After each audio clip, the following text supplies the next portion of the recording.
D&D stream settings, and good afternoon, good evening. Turnham Head, thank you very, very much for the raid. A little bit early, but welcome nonetheless. We are still waiting for a couple of our players to arrive. Hang on, I've got the wrong screen up. Minimize that one and put that one up instead. Yeah, we're still waiting for a few of our players to arrive. I'm here, Dustin is here. We think Sam's going to be a little bit late tonight, just because she's off doing stuff with the family, and we should be expecting Brian shortly. Eric is online, so he's probably on his way. So, how is everybody?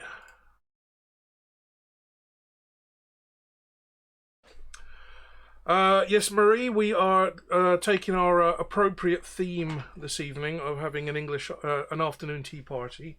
Hence, I have little sandwich triangles, nice pot of tea, and some fancy cakes. In fact, I'm going to leave the camera pointing at those because that is our theme this evening. And, of course, there will be gin later because, you know, it's me. Mr. T. Roy Jenkins, welcome in the room. Mr. T. Roy Jenkins proudly displaying that first month subscriber badge. And Mr. P, welcome to the room. Mr. P, it might come as a subscribe to you, sir. But not only are you one of the first, you are also a mod. So get used to it.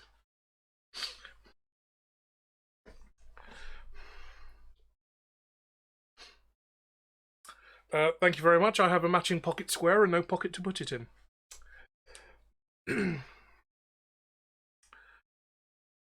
Yes, Mr. P, you have god powers. Well, demi-god powers. I do need mods in the room, and I was messing around with the test. So, yeah. You have power here, sir. You have power. Who else we've got in the room? Morgan, I'm assuming, Morgan, you're my next door neighbour, Morgan. Welcome, welcome. Make sure you check on that fire in the garden.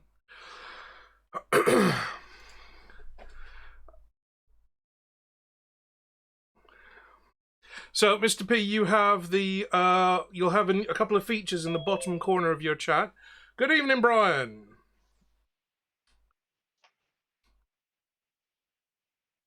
Oh, I forgot to put the hat on. It is, after all, an afternoon tea party.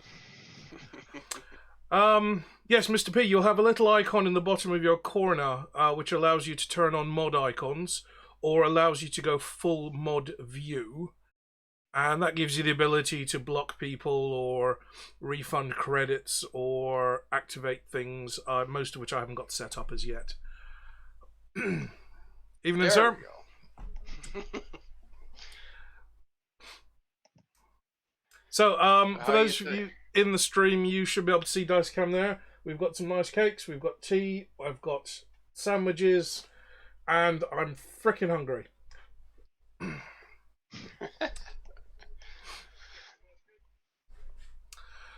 Brian, I'll need to get you in the stream chat because I need to elevate you to mod as well.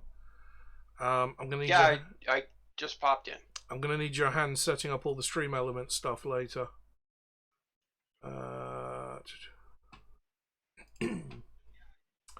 So we are still waiting for Sam. She should be here shortly. I'm going to have to do that through a browser window, aren't I? That's going to be complicated. It's a good thing I've got more than one monitor. Right, manager. Should probably turn that down a little bit. Everyone, how is the audio? I'm probably coming in a little hot tonight, but you know, the shirt and tie make it.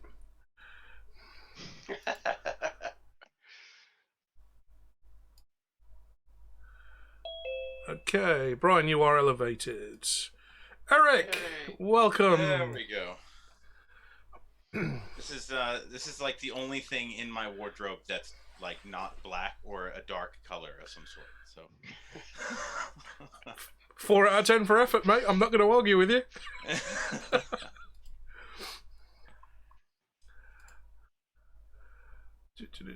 So, yeah, we've got an awful lot going on at the minute because we're still waiting for Sam. As she's on the way. She's been out with her family today, so she has told me to start without her. I don't see that being an option, to be honest. But nonetheless, yeah. So for some of you that are new here, welcome. My name's Omar. I am a bit of a mixed bag when it comes to streaming because I don't often stream. I tend to lose my bag. My stream is mostly made up of two things. As it is on a Friday night, every other Friday night we do D&D with these people here. And what you will also be seeing me doing in the future is a lot more of my workshop streams now that I've got my little jeweler's workshop set up in the room next door. I'm going to be picking up some more of my tools hopefully next week, so the week after I can actually start smelting. And once I can start smelting down some scrap, I can start making some stuff from scratch, which will include some more of my Damascus pieces, for those of you that followed me on Instagram. But for today, we are doing D&D. This is episode 8 of my Homebrew 5th edition game based on Terry Pratchett's Discworld. So if you're not familiar with Terry Pratchett, I'm not sure why, because he's been writing books since 1985. I've been reading his books since I was about 10, 11 years old. And they're high on the comedy, high on the sarcasm. Yes, Kralis, those are these old things that were made out of something called paper. It's what we used to write on after papyrus and slate. So, an evolution of technology. You can also get them on Kindle. So, Pratchett's Discworld is very much a sarcasm and comedy-filled world. I'm trying to translate as much of that as I can into my game.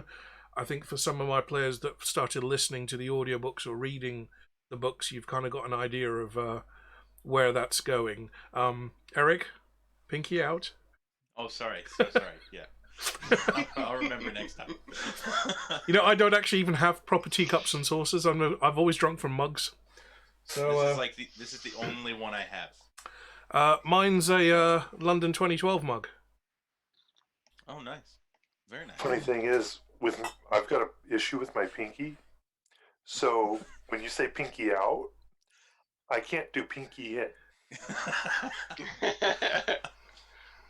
So even when I point with my index finger, my pinky is out. Okay, so you have a Victorian right hand. I like that. Yeah. Yes. Is it covered in copper and like all steampunky? Not yet. But then when he holds his hand up, it's always rock on. So, okay, so like a true programmer, you don't start at 0 or 1. You start at 2, then 3, then 4, then 5. Well, that's the funny thing. You know how, like, if you go to a restaurant and they ask how many people and you say 2, which fingers do you hold up? Well, right. I usually do that. Yeah. Which 2 fingers Well, do you think that I might hold be up? a little inappropriate. Right.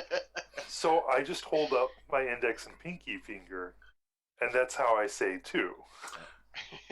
So you can do that for 2. Yeah, it just feels weird. Yeah, or I if, could do that. or and I think Marie will attest to that. If you're German, you do that for 2. Yeah. It depends on what part of Germany, but yes. I don't think it's strictly to all Germans. I think it's just a cultural thing, perhaps. Yeah. But Marie's half French, so I don't know which she would work with. Who knows?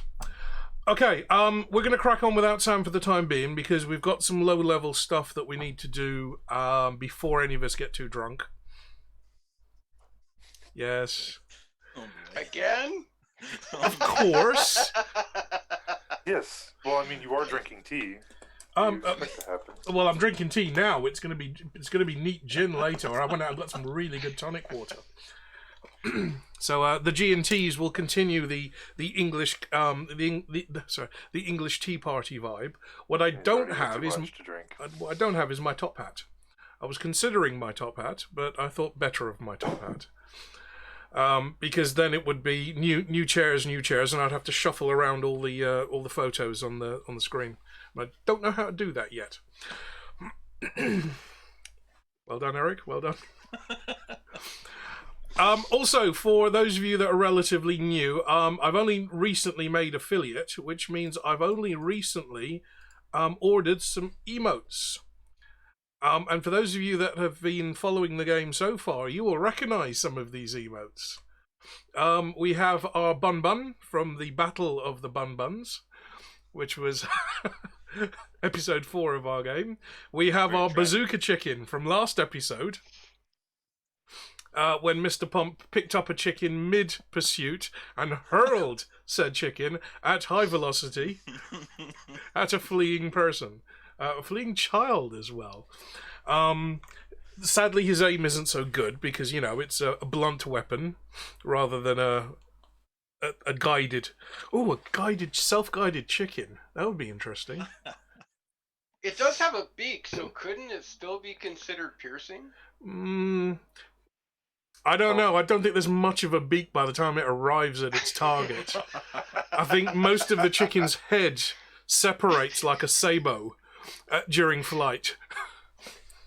So we have our chicken bazooka, and we also have Mr. Pump's knuckles that have his knuckle dusters, which he'll be picking up shortly, which have Bun Bun engraved on them. Quick question. Yep. Will you be getting more emotes? I will be. With the follower change. I've got 5 already done. Only 3 are uploaded because I've only got 3 slots. So I need a few more followers before I can unlock all 5 emote slots. And that includes 3 at tier 1, 1 at tier 2, and an extra 1 at tier 3, I believe. Okay. But yeah, if the followers jump up, I'm going to have more commissioned. The 2 that you won't be seeing, because they're not fully uploaded yet, they will come shortly. One of which is actually applicable to Brian. Oh. Offler? No, actually, no. No? Pamphlet, yeah. Now that I think about it, a stack of pamphlets would have been great, with or like a big question mark on the pamphlet, with a coffee cup sat on it and a couple of coffee rings. Which is probably what's happened to Mr. Vimes' pamphlet at this very moment. Oh, I love how all 3 of the emotes right now have to do with Mr. Pump. At the moment, yes. We don't have a sausage emote.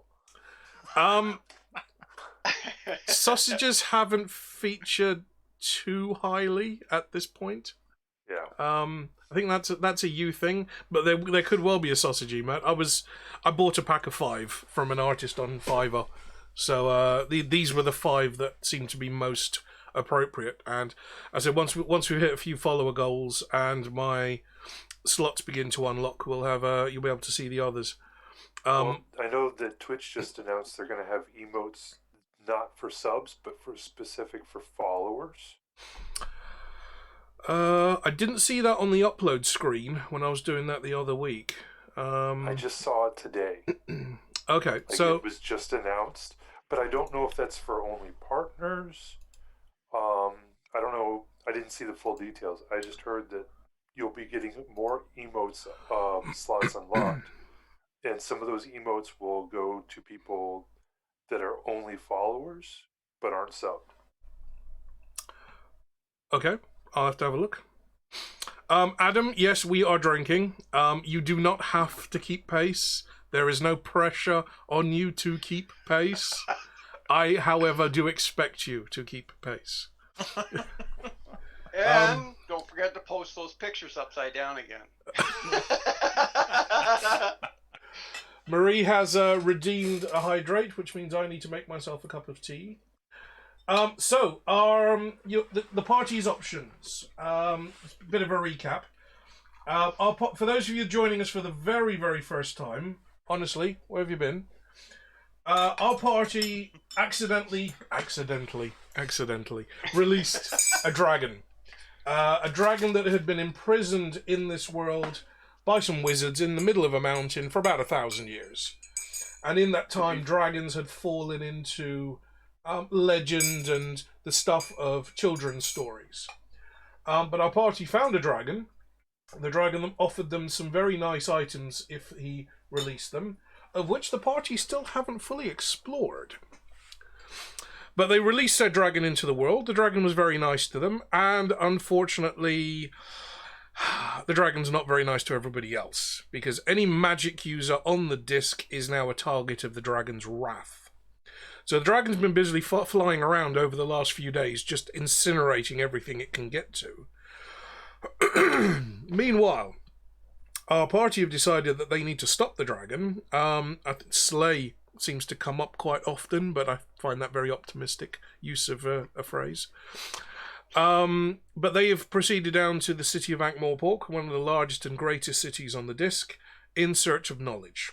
They found not much. What they have found is a little bit more adventure. Under the Temple of Ophla, they discovered a tomb.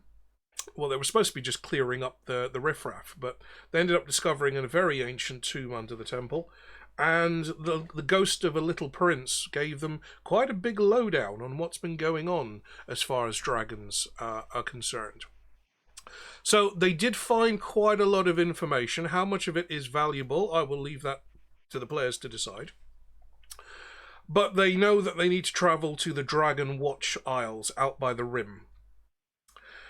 They also decided to do a bit of exploration because they do need to earn some coin to pay for the passage to the Dragon Watch Isles.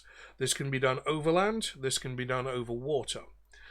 Overland, it would be a journey of several weeks. Over water, it's approximately 30 days, but that's only the estimate that I've given the players. They have yet to go down to the docks and actually speak to a ship's captain or charter a ship for the voyage.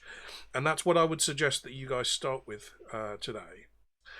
Last episode, they were kind of tidying up a few loose ends. They went off and did some shopping. Purchased a couple of items that are being custom made for them. They won't be quite ready yet. It hasn't quite been long enough, but they should be ready maybe first thing in the morning by the legendary armorer to Commander Vimes himself, also known as Janet.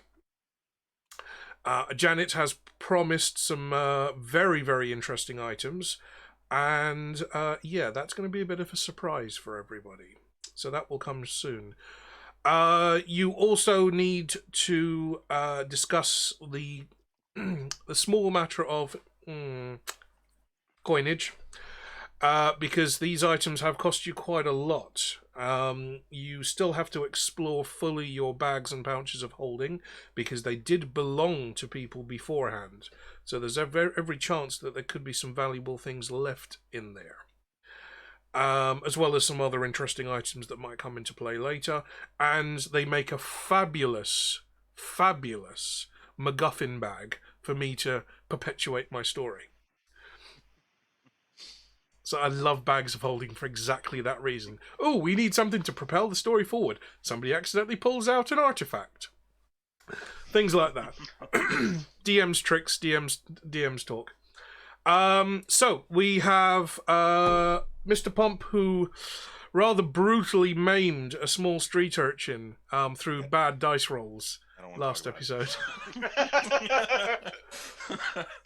Said street urchin, however, was attempting to steal the rogue's bag of holding.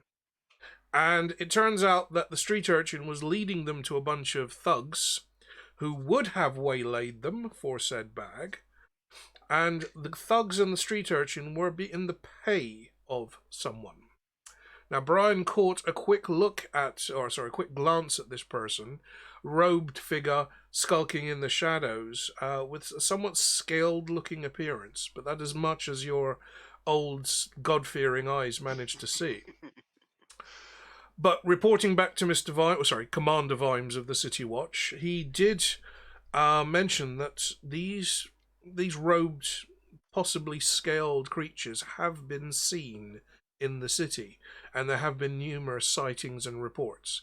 He can't spare the manpower right now to go and investigate all of this, so as punishment for your transgressions, he has tasked you to do this. and report back, do not engage, were pretty much his words. So a couple of things that we...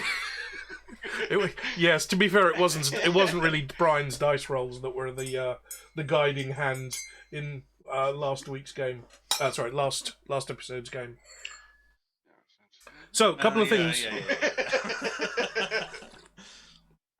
So we have the docks, so you can charter your boat. You have your items that are being examined by Rincewind. You have your armor and weaponry your armor that's being modified, or at least built bespoke for you by Janet. There are other things on the Street of Cunning Artifices that you can explore. For example, the one thing we didn't discuss was things like potions or other items. Certainly as a cleric of Offla, Brian, you're going to be carrying quite a few potions on you because they make a very convenient option for battle usage. Janet did mention that she was going to make up some bandolier type devices that you can wear across your body with lots of little loops, not for bullets, but for potion vials. So if you imagine a little tiny potion vial that you can sling in a belt, that way if any of you are knocked down, for example, hint, hint, if any of you are knocked down, another member of the party can quickly grab a vial and pour it down your throat. Or stick it in your ear or something. Depends if that other member of the party actually likes you or not. Well, it depends on if it's a liquid or if it's a tincture. If it's a tincture, where are you going to stick it, Brian? Oh wow, we need to talk to the rest of the party very clearly about what to do. To give you an idea, one of the other games that I play, one of my characters is a dex fighter. Very much the kind of...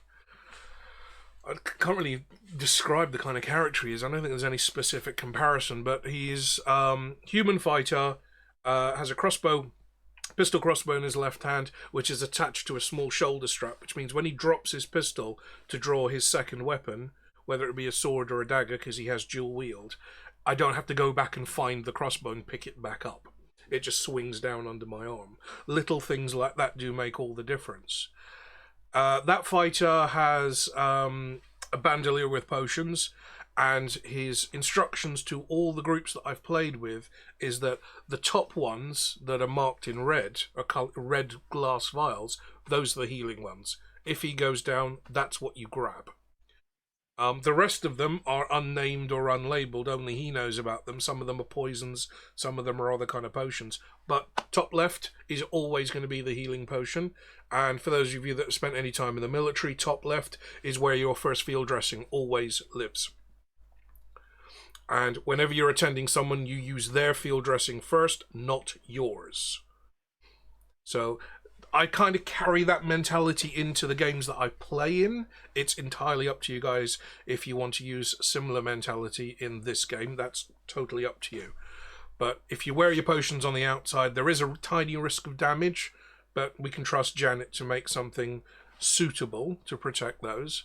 And that way you've got some potions available that anybody can grab if they need, or makes it easy to mug you when you go down. Ooh, potions. I'll have those. No, we tried to revive you, but, we used them all up. Sorry. Took like 4 or 5. The other thing that I would suggest with this Street of Cunning Artifices is you do have the gnomish workshops along those streets. And the gnomes are the famous tinkerers of the disc. They're the ones that specialise in little mechanical devices, little clockwork items, or if there was ever to be a firearm invented in the Discworld, that's where it would originate, a gnomish workshop. The dwarves are famous for their blacksmithing and their metal work, but the very fine work that with tiny little cogs and gears that really needs really good eyesight, those tend to be done by the gnomes. And your typical gnome is about a foot tall, or about 30 centimeters tall in this universe. Just like the garden gnomes. Yes, I was going to say Swedish trolls, but they do vary quite a lot, the trolls, don't they? They do, yeah. It's usually in the hat, though, I think.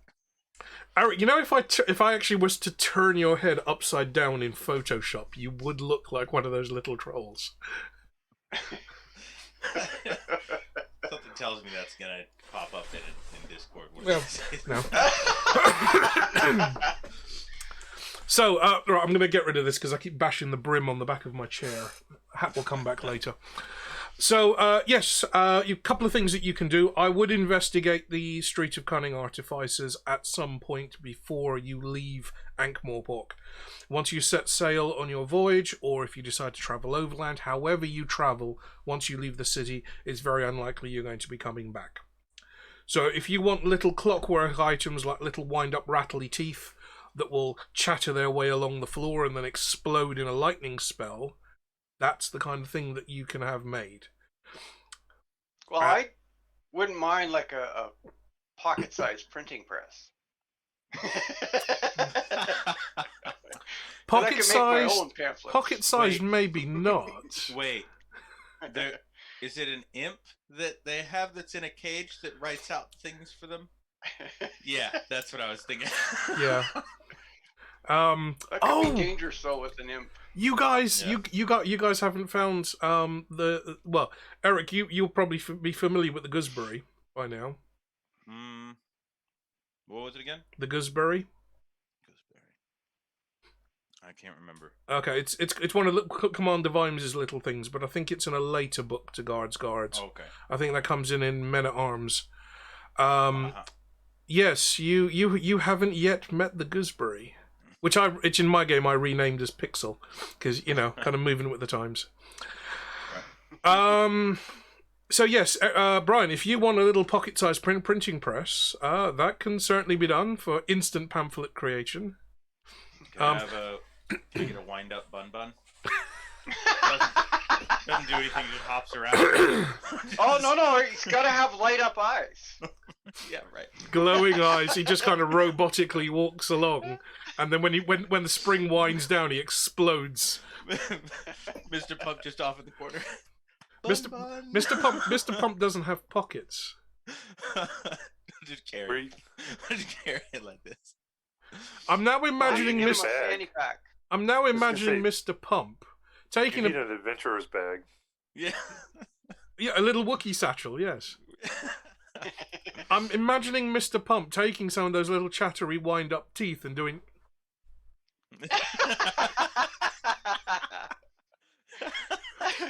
and then a couple of episodes while you learn how to talk with them. Right. Because Mr. Pump doesn't have teeth either. Right. Again, for the chat, for those of you that are relatively new here, Mr. Pump is a golem. Not a golem, a golem, which is a kind of like a clay man. For any of you in the UK, you might remember Morph. But kind of like a Wallace and Gromit kind of clay man, but he's about 9 feet. We're not actually 100% sure exactly how tall he is, because nobody's really wanted to break out a tape measure. But he's about 9 or 10 feet tall. Golems are typically automatons in this world, but Mr. Pump not only has sentience, he has the ability to speak. And between the battle of the Bun-Buns and the battle with the street urchin, he's also discovering that he has quite severe emotional issues. What a way to start a game, huh? So, a couple of things to do while we wait for Sam to join us. What would you like to start with? I suggest heading to the docks. Were we just at the end of that battle? You're at the end of the battle. You're still in the watch house. You've been completely torn a new one by Commander Vimes, or in the case of Mr. Pump, chiseled a new one. But you haven't yet left the watch house. Okay. Yeah. Sorry. Go ahead, Dustin. I was gonna say maybe checking out a boat, not getting one, but just checking out prices, compared it to how much we have, and then if we have more than enough, then maybe seeing with what extra we have, going and getting other things. That way we don't overspend first. Adam, have you just opened a brand new bottle of Kraken? You're just seeing that now? I'm just seeing that now. That's dangerous. I was just double checking if Sam had sent a message, but yeah, I just saw that now. Right, so that's one option. Party discussion. We need more party discussion.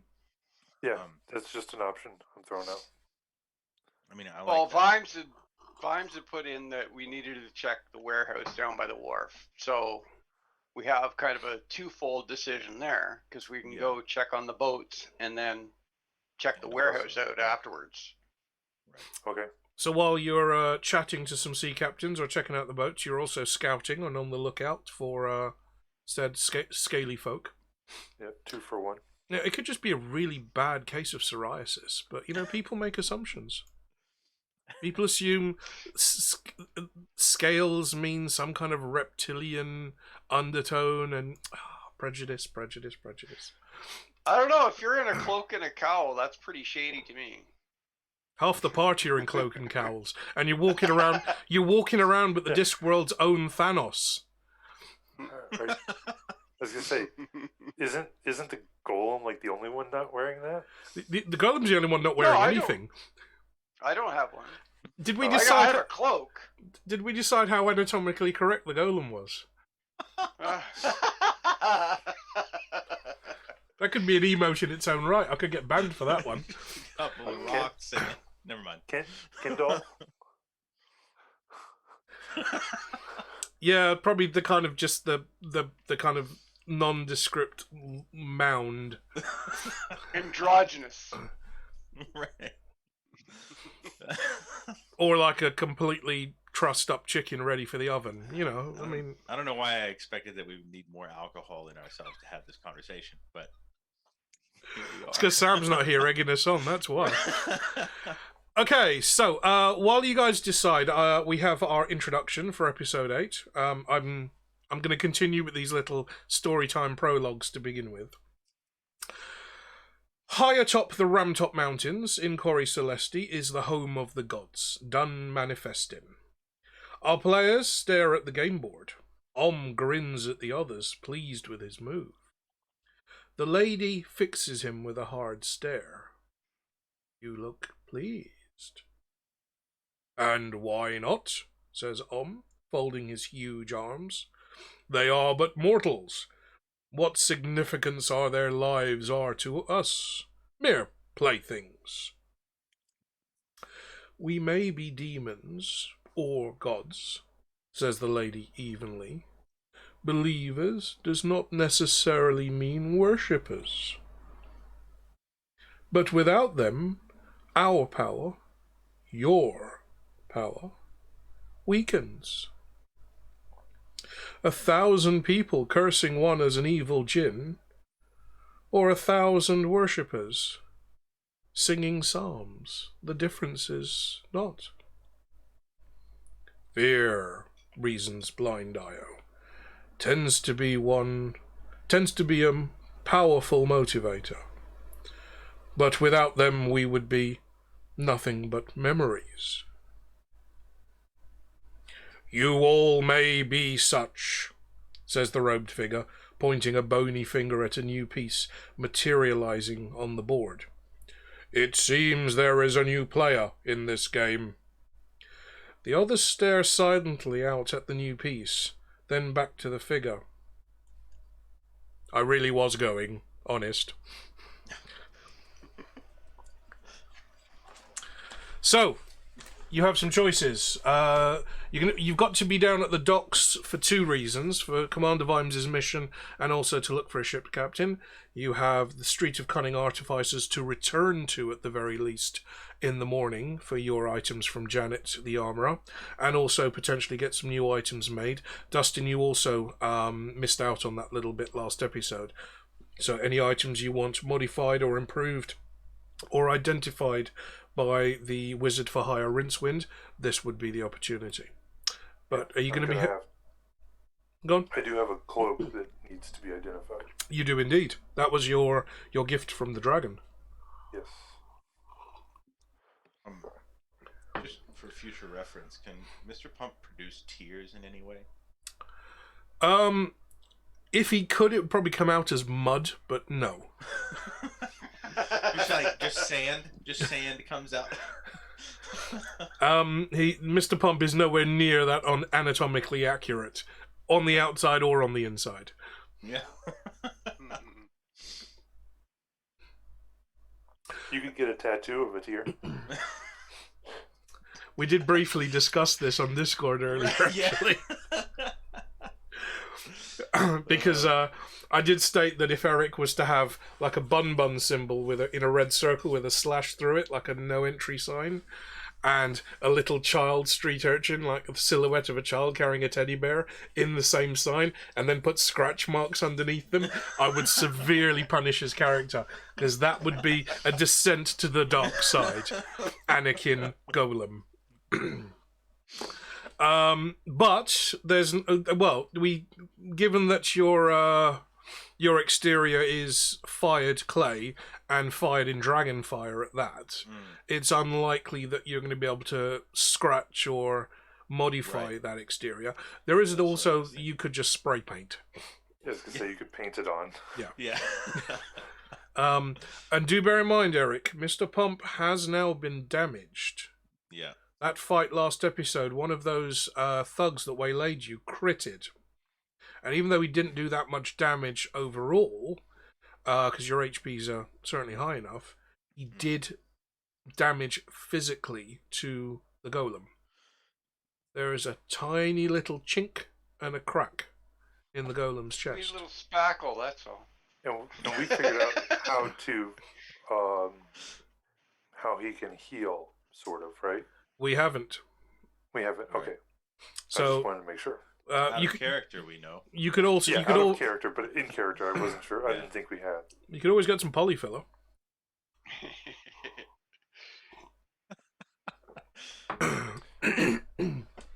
So, Bondo, maybe.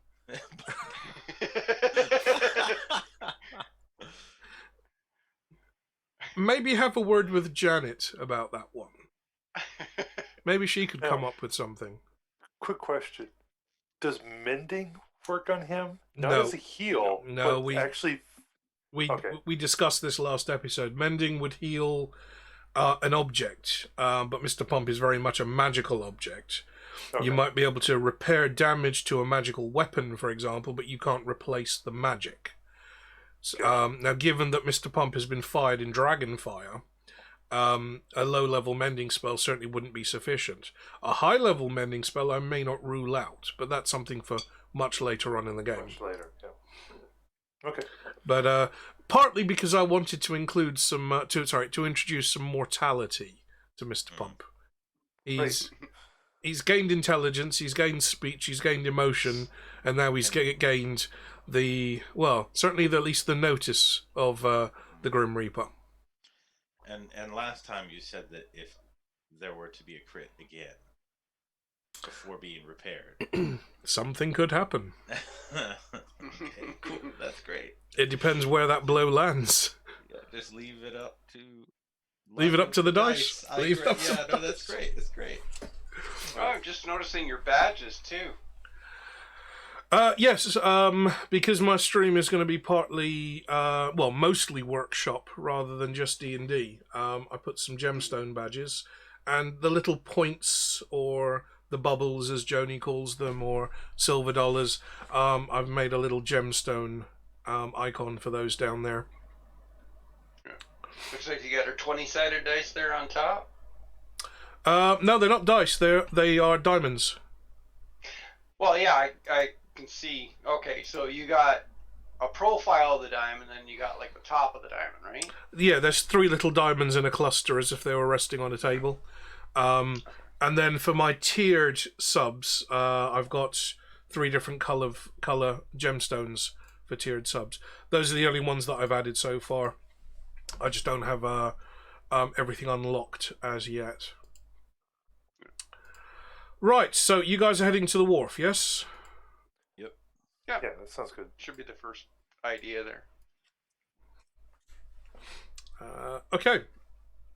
It is very late at night. You are quite meekly tramping down the steps from Commander Vimes's office. And on the way to the door, the desk sergeant, Sergeant Littlebottom, gives you a bit of a wave and kind of beckons you over. Commander Vimes has asked you to pop down to the wharfs. Is that right? Yep. Okay. Word of your little exploit has kind of gotten around. And, well, first of all, we've had a huge apology from the Thieves Guild, because unlicensed thieving is their permit to patrol. And if it was a Thieves Guild member that had attacked you, you would know, because they would have left you a receipt. But unauthorized and unlicensed thieving is a very big deal to the guild, so they wanted to extend their absolute apologies, and they will make sure that the incident doesn't happen again. Secondly, we've had a note of complaint from the Assassins Guild, in that unauthorized killing in the city is also a huge infraction of city ordinance, and they would ask you to refrain from it, or they would have to intervene. You do not have a license to kill in this city unless you're a member of the Assassins Guild. Any killing subduing only. Any killing other than licensed killing is just common murder. And I think you can understand that Commander Vimes takes a very dim view of that. You are acting under his authority here while you're in the city, and also I might add that you are significantly under his protection. But please, no repeats of these incidents, because I already have so much paperwork to do. I'm standing on a lot of it right now. Is that why he looks so much taller? He's a funny one, isn't he? Yes. The campaign for dwarf rights would probably want to speak to you at some point, sir. In the meantime, I've had a small message from the watch armorer Janet. She says your pieces are being worked on now, and they should be ready by the end of day tomorrow. She did send an invoice, which looks considerable. You got a bit carried away, did you? Did we not pay for those last time? Yes, but it is just the invoice. Yeah. You have paid for the armor. Yeah. Oh, we did pay for the armor? I remember us paying for the research on the items that we left. Oh no, you're correct. Yes, you paid the wizard. Okay. You haven't yet paid Janet, because your reference from Commander Vimes was enough to secure the work without the need for a deposit. That's right, my mistake. Yeah. She almost had it, Brian. Sorry, I'm a cleric. I got to be honest, you know. Sergeant Littlebottom pulls out a piece of paper that starts to unfold, which is your invoice. Oh, come on! I didn't have that extravagance done with the armor, really. It's like she's holding a pencil to her chin and just... They always get you with the options, don't they? It's probably the rogue's extra treatment to the armor is probably what it is. Quick question. Is the librarian still with us? The librarian kind of scarpered. Well, basically, you kind of just stood there and watched as you tore down the alleyway. So he's probably knuckled back to the university by now. Or given that it's quite late evening, he'd probably be in one of the taverns. The Mended Drum would usually be the first one to check. It's a dwarf bar. Okay. That way he doesn't feel towered over? No, dwarves are generally the term lesser species is just not giving them enough credit. Not just because they're short. Dwarves are generally the kind of picked upon or the downtrodden of Ankh-Morpork. because they're the hard workers that tend to keep themselves to themselves. Racial connotations, obviously. But dwarf taverns also are high on entertainment of the flying table and fisticuffs variety.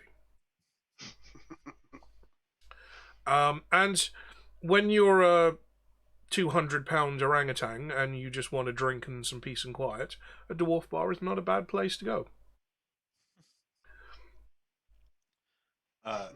Just don't say the M word. Right. Yeah. Guess I missed out last week. Yeah. Yeah, you guys were probably pretty happy I wasn't there. Yeah. Well, we in that discussed it a instance, couple of times. Yeah, I think the Ranger probably could have been a little bit handy last episode. Maybe not necessarily in a good way. The other question I had is Mr. Pump aware of what it takes to repair him, or does he also not know? He doesn't know. Okay, gotcha. So a significant amount of investigation is still required on that terms. Yeah. I would start with the wizards. Yeah. That would probably be the first choice for Mr. Pump to at least do some research. Yeah. But you could also talk to Janet. Because if repairing hard exteriors is anybody's business, it's kind of hers. Also, is there a like a Golems guild? No, because golems are not sentient. They are essentially robots. So golems are purchased and golems are owned, and golems can be programmed, but you are the first golem to be sentient. Although I'm pretty sure in Feet of Clay. We kind of haven't got to that book yet, as far as timeline goes.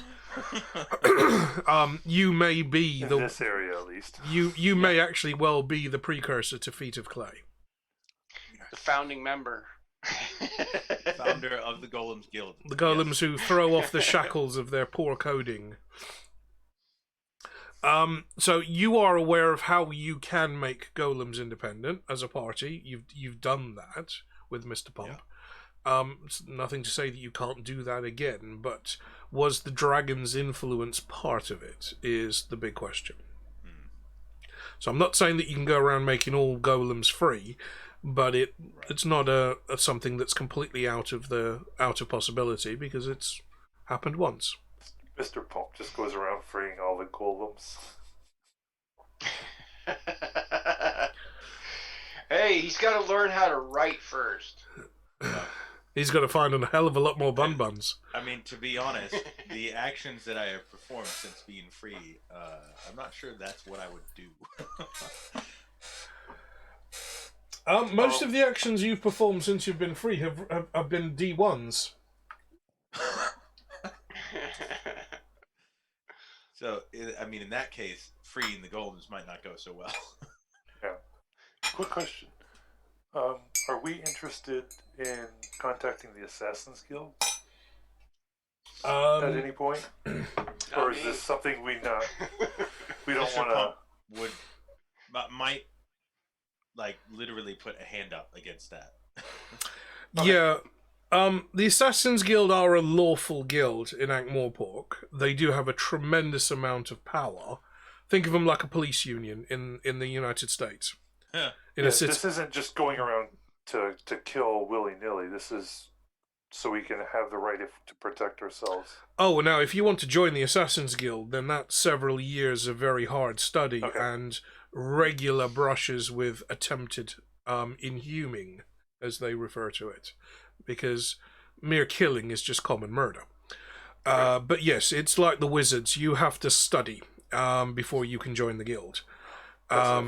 The assassins are, let's say, they are mostly aristocracy in the Discworld. Many politicians come from the Assassin's Guild, or at least the guild schools, and then go into politics. So read into that what you will. But this is not, it's not a guild for commoners, and it's not a guild you can join. Yeah. They don't hand out temporary passes either? No. They also are very careful how they hand out instructions for inhuming. which is the opposite of exhuming. It's a Pratchett thing. Okay, so you guys are going down to the docks. You take a long stroll along the river. The city is still a city, still that cheese left out in the sunshine for far too long. The docks are full of life. Much of the riverside spaces, you'll see there are warehouses, there are little loading wharfs for the smaller boats to connect to, but the address that Commander Vimes has given you is way out on the western edge of the city. Sorry, on the turnwise edge of the city. Just as the River Ankh opens up into the sea. And that's where the larger ships will be moored and be unloading. The journey is relatively uneventful. The word of a how could we say this? The word of a stone man meat grinder has somewhat spread. And you know what it's like with kids talk. This one obviously hasn't done much of anything. He's barely done any breathing. But word has gotten around that as a party, Mr. Pump is not to be messed with. So Mr. Pump's feelings are hurt. Well, however, that could give us a bit of a buffer zone now. Yeah. There's a difference between famous and infamous. Yeah. Yes. Yeah. One is famous and one is more than famous. Okay, then there's a difference between infamy and famy. I don't know what famy is, but... So, Mr. Pump in particular, you're noticing that as you are strolling along, you're seeing the outside tables being abandoned at some of the drinking establishments. You're seeing the nighttime street sellers slowly packing, well, maybe not slowly, but cautiously packing up their carts and calling it a night and heading back for an early cocoa with the missus. Whose missus doesn't really matter. You're also seeing a lack of the usual underclass within the city, the beggars, the homeless, the ones that skulk around in the shadows looking for easy prey. Certainly the Beggars Guild will have heard of you, and they're not really going to be bothering with you too much. The Assassin's Guild, has had words, and the Thieves Guild won't be sending any of their agents out to relieve you of your possessions this evening, but I wouldn't necessarily be overly confident. All depends on your actions. So would Mr. Pump be aware of what's going on? Give me a d20. Intelligence? Intelligence, yeah. Oh, good God, he is very aware. That was a crit. Well, that's it for the night. Yeah, it's kind of all or nothing, really, isn't it? Yeah, apparently. Is that a two-sided die? 1 d20? It's a d20 with a magnet in it. I love how, speaking of the last time you made me crit to let go of the boy's arm, and I did that in 2 turns, and that was pretty impressive. I thought I was gonna be there the rest of the night. What, just dragging him around like a teddy bear on the carpet? While he's dragging a teddy bear? No. Oh my God. No, it's the street urchin that tried to steal their bag of holding. Yeah. Mr. Pump caught him, literally. Yeah. Mr. Pump is, again, I briefly mentioned this in the chat today, and we had a laugh about this last time, but Mr. Pump is a 9 or 10 foot clay automaton that's suddenly turned up in the city and has destroyed everything in his path. Mr. Pump is Thanos. He's just not blue with the golden glove. Yeah, it takes a little more than snapping for me to get So- stuff done, but it's pretty close. Because if you snapped, you'd only destroy half of it. Right, yeah.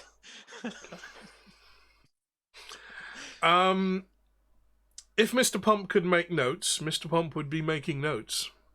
He's seeing everything. He's seeing the with his kind of light beam eyes that play around in the dark as he walks.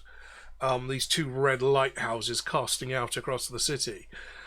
He sees everything. He sees the terrified looks. He sees the people scurrying into the darkness. He sees the life of the city suddenly deciding it wants to live very happily somewhere else. I think Mr. Pump might be depressed.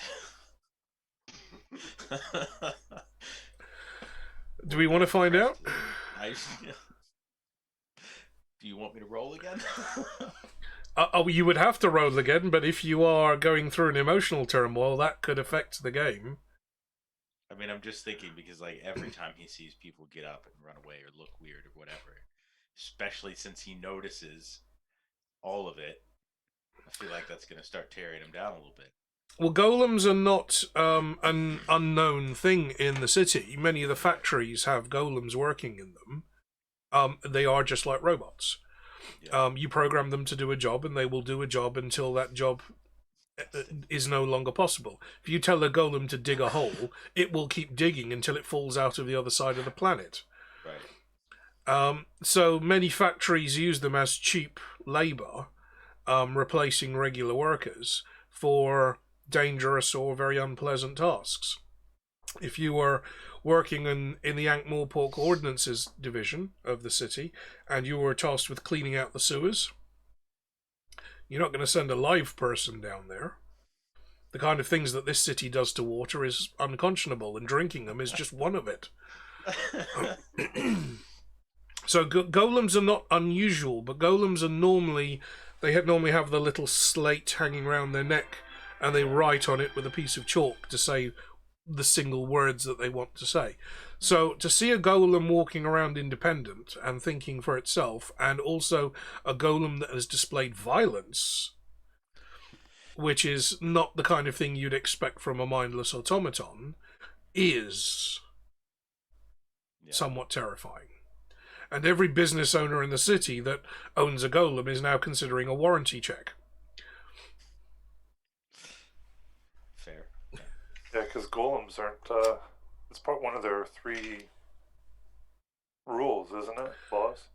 The kind of 3 laws of robotics is what I've kind of attributed to the golems. Feet of Clay goes I think it's book 10 of the Discworld is Feet of Clay, but that one goes into quite a lot about how golem identity and golem culture exists and how golems are used in the city. And some of the inspiration for Mr. Pump was taken from that book. Okay. So Mr. Pump is noticing this. These people do know what a golem is. They just never seen a golem do what this golem is doing. Yeah, I'm just going to be right back. Just going to refill my coffee. I can still hear you, though. Did you still want that D20 roll? How low did you roll? It was a 6. I rolled a 6. Okay. In that case, yes, indeed, Mr. Pump is depressed. I'm going to impose a temporary penalty on your intelligence scores. No, it's already -3.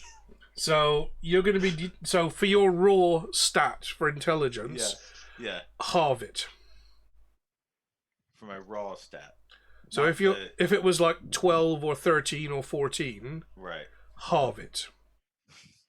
If it's 8, cut it to 4. Which That's not that bad. Do you round down? Rounding down in this case, yes. So are you like a 2? I'm at a 2. Yeah. Which means you are a very angry, very frustrated, very depressed walking cabbage. It's a minus. That's a -4 now, right? I said it is temporary.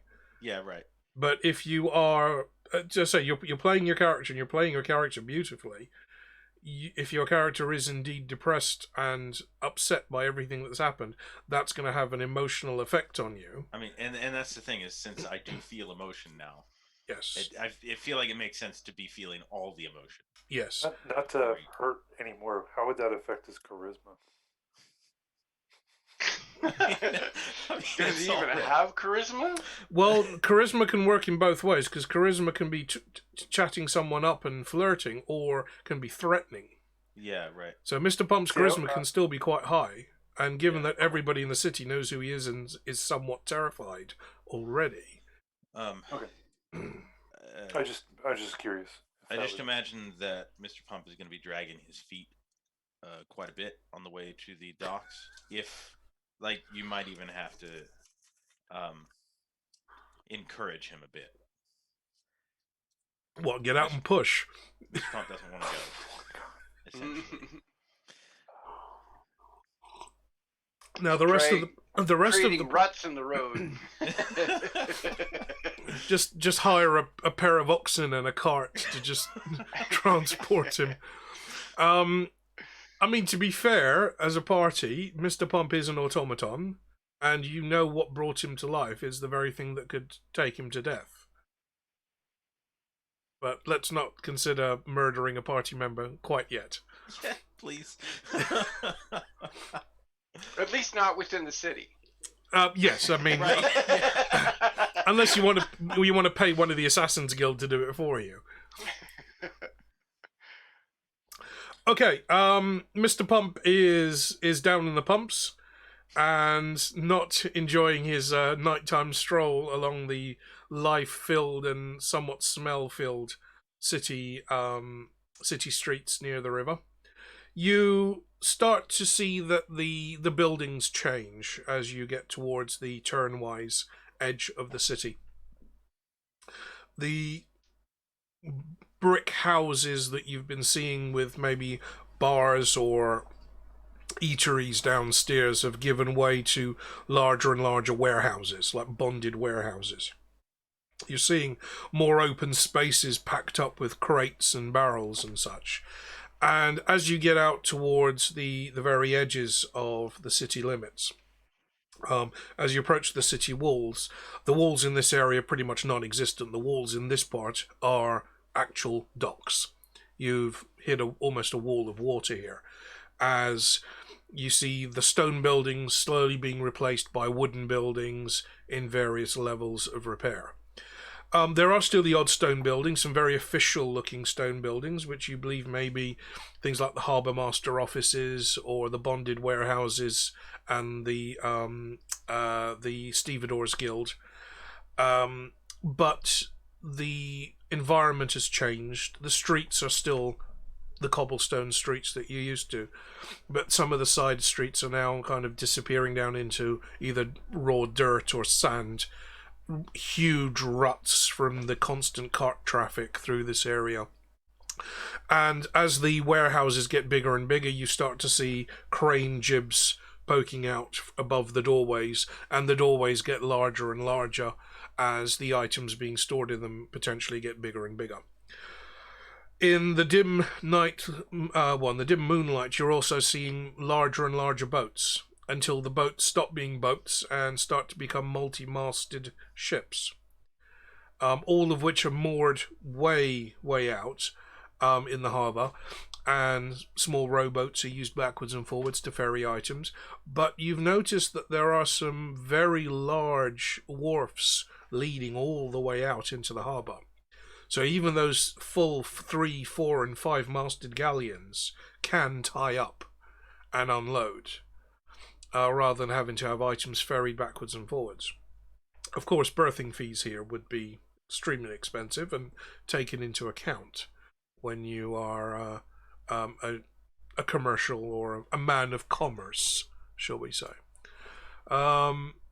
Blind. Oh, lost power for a bit, and he has a huge storm hitting him. Dude. Well, if you can borrow one of Cole's hamsters and get it running on that little wheel, you might get at least half an amp out of it. That'll keep your phone topped up.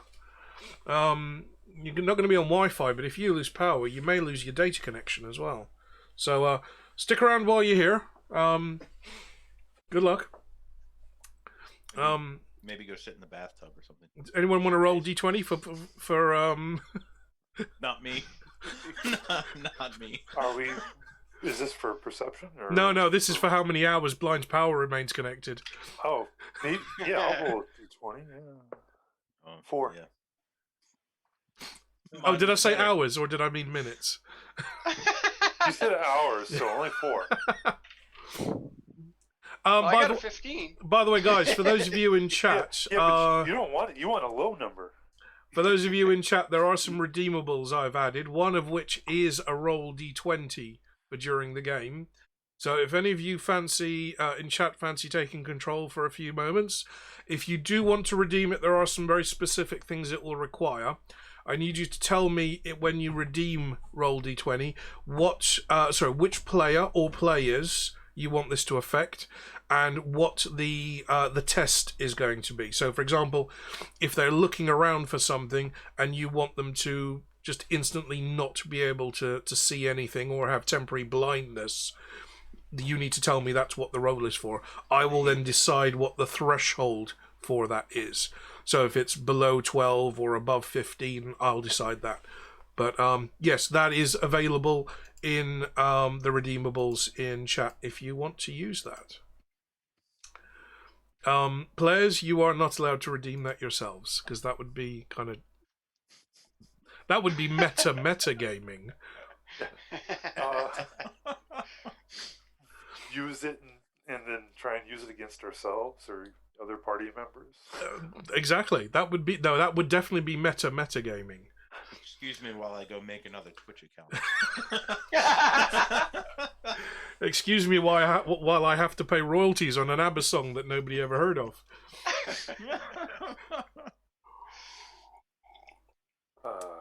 Yeah, just another example of my very obscure humor. At this point, we're in the air. Are we near the warehouse that we've been told to look for, or can we look to see? For the sake of expediency, let's say no. You are still near the bars and the taverns that serve most of the sea rats, let's say. The area is very lively. Several ships have recently moored up and have unloaded, and there's money to be had, and there's good times that are sorely needed after a long time at sea. So women of various skills of repute are flaunting themselves along the dockside. The Guild of Seamstresses do have a very strong presence here. That was not a misspeak. The Guild of Seamstresses are literally they're often known as women of negotiable affection. Not ill repute. Repute is such a bad way of phrasing this for what is essentially a fully legalized and licensed activity. But negotiable is always a better way to enter such a deal. So many of the Guild of Seamstresses are representing along the dockside various sailors, some of whom are most of whom are bare-armed and often bare-chested with stripy vests on, tattoos showing, mugs of ale splashing everywhere, and songs and being sung, and belches being belched, and stories being storied.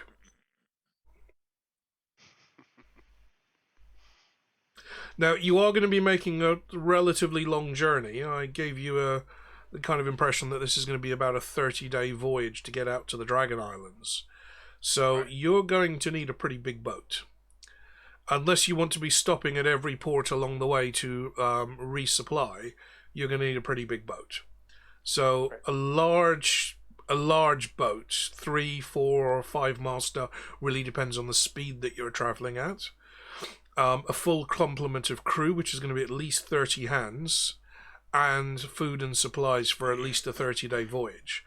But that depends on the type of boat that you get. Some boats obviously are faster than others, depending on the draft, depending on the type of sail, depending on the shape of the hull, and depending on how well you manage to negotiate your passage.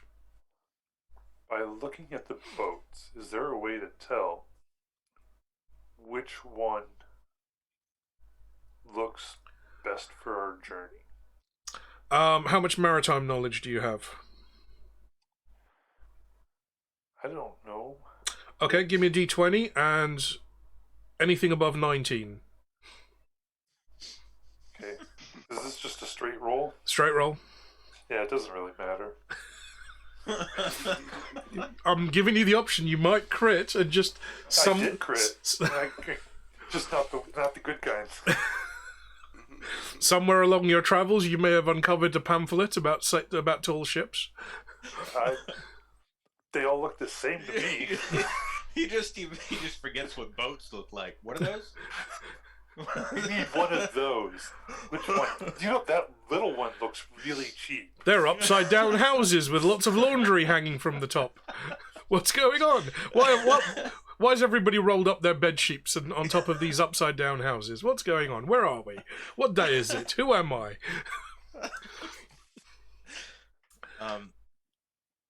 It might be. I was gonna say it might be good if we could find a boat that has like.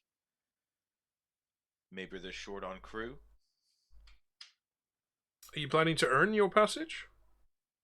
Or at least... Mr. Pump would be helpful with that, hopefully. Well, maybe not earn your passage, but at least contribute to its pay. Yeah, right. We haven't fully discussed how much Mr. Pump weighs, have we? No. That's a rude question. Yeah, seriously. Yes. Wow. You never asked me. Nice to ask a golem his weight. Or his age, apparently. Or his height.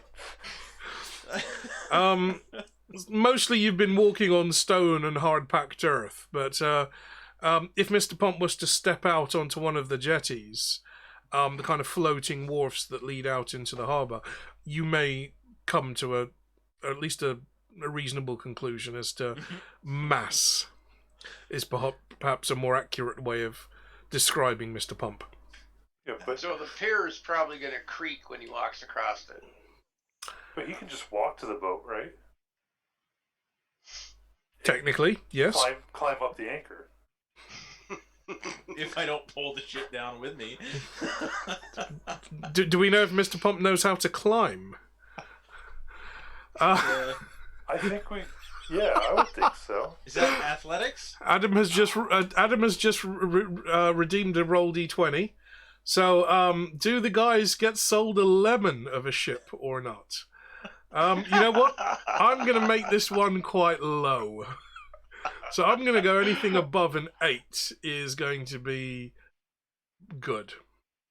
Okay. Because a poor ship would not survive too long. But we do get to try out our roll d20. So if you are watching the game stream, we have a 15. Hey. So it looks like Adam has not scuppered the sailing voyage, and we potentially have a decent ship on our hands. So hang on, I need to make notes. Thanks, Adam. I guess thank you for helping us find a decent Unintentionally. ship. I know that's not what he wanted to happen. Well, I mean, I rolled a 1, so Right. if you had left it to me... Perhaps the boat is just called the Sour Lemon. If you had left it to me, it would have been either a shipwreck or like the best boat there is.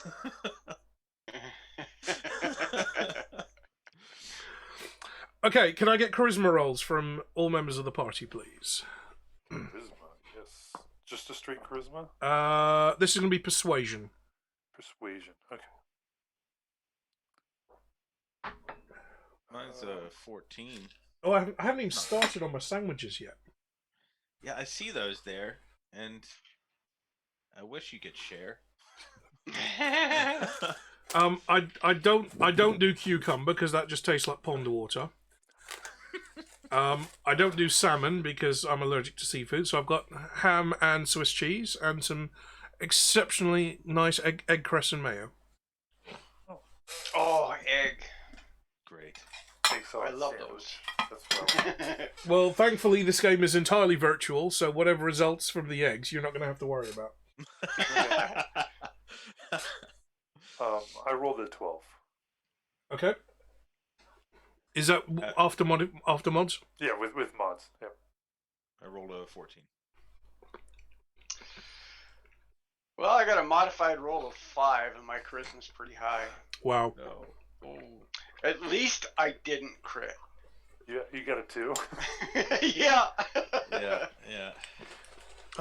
As such, Brian, can I get a D10 from you, please? Oh boy. Oh. I'm thinking this guy doesn't like me. I got a 5. So, please deduct 5 pamphlets from your inventory.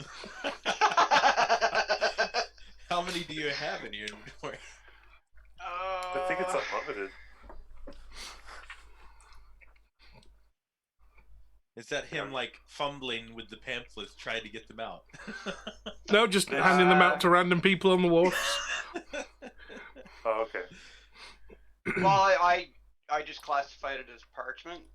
He pulls So them right out. now I only 5 have of them 20. fall into the water. So I only got 15 now. 15. Oof. Okay, so, Dustin and Brian, you don't have much luck with, talking to the sailors. They've got better things than to be 2 talking extra to. sausages. They weren't. You know, the bribe didn't go so well. Well, you know, with Eric, wouldn't it more be an intimidation roll? Well, that's why I haven't come to Eric yet. You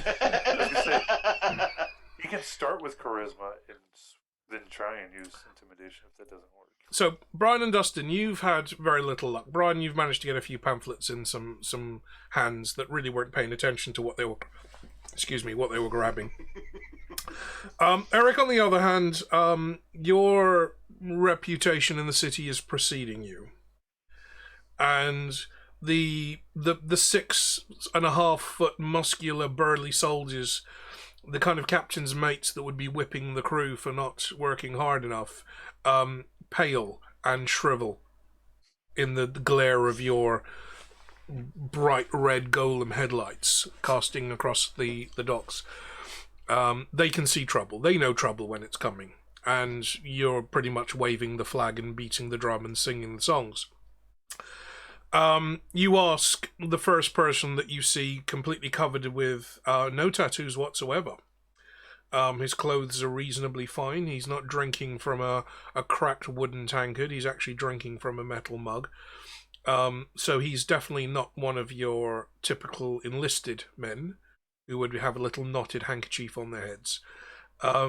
You found one of the senior members of a crew, perhaps a first mate.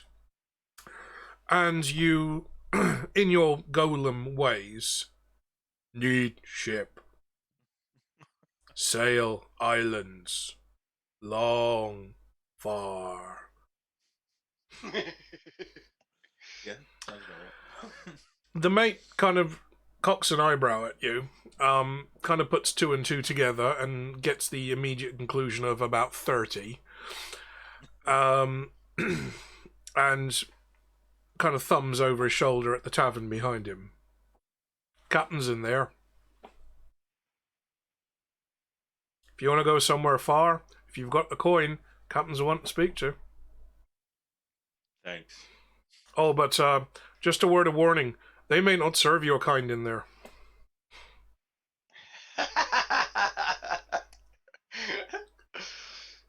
I've got to do at least one Star Wars joke, haven't I? Oh, yeah. I don't like you. He doesn't like you either. I love the robot chicken version of that. Well, the walrus guy's like, no, that's not what I said. That's not what I said. Right,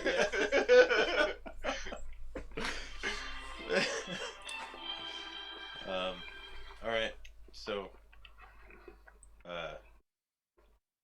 tavern captain. Talk. Big hat. So a little shout out in chat to my friend Alicia, who is watching us live for the first time. I don't actually know your chat name. Oh no, there she is, Alicia. Tuesday, just a little backstory. Tuesday, I was doing a bit of writing for this game, and Alicia and I spent pretty much most of the day going through some of my notes and brainstorming ideas in the game. And I've managed to get, I've told you I tend to write a couple of episodes ahead of time, and I've got notes laid out for some of this campaign.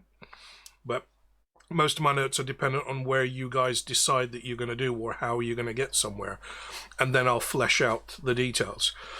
Well, we're in episode 8, and between Alicia and I and a really nice Five Guys burger, we got all the way up to episode 30. This entire campaign is now fully realized, at least up here, and in note form. We've got all of our major set pieces in place. We've got all of our major story events in place. And a lot of the kind of meshing different parts of different stories together to make it more cohesive, which is the kind of stuff I do on the fly, because most of what I do in this game is improv. I think most of us have figured that out by now. But a lot of that now fits together really nice and neatly. So a huge thank you to Alicia for helping out with that one. She's been watching some of the videos on YouTube, and she certainly enjoyed last episode. So she's actually getting to watch this live. So Alicia, thank you for joining.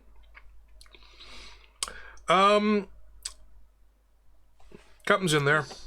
Does that include any crazy antics that Sam might come up with? You've even accounted for all of those.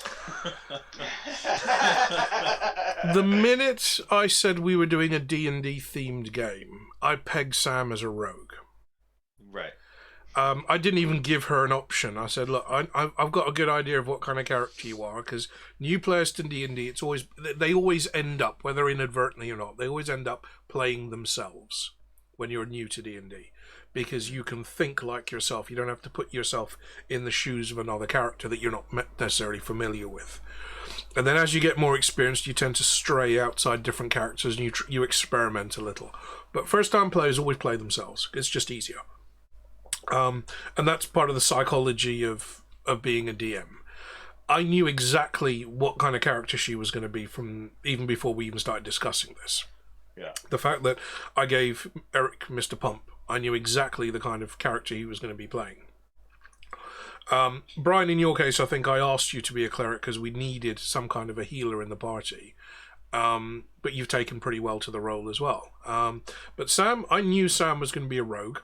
I knew she was going to be a clumsy rogue, and I knew Sam was going to be a bit of a magpie, because as soon as there's anything sparkly, or there is a lever that needs to be pulled, or a button to be pushed, or what if I go and knock this thing over, what will happen? Yeah. And that is exactly why I said in Sam's channel she needed to have a shiny command. Because she always gets off on those little tangents. That's also partly just Sam. Yeah. Right. Yeah, I still haven't learned that I shouldn't hand her the shiny stuff too. Just leave her to pick it up, because if it's cursed, you'll find out second. That's usually the best way. She's already wearing 2 things that are Only 2? See, now this is why I updated my list there, Omar. Where I gave you the new options there so I could possibly mitigate the situation. Well, yeah, we'll see how that works out for you. So, it doesn't yes. help if she just keeps putting it back on.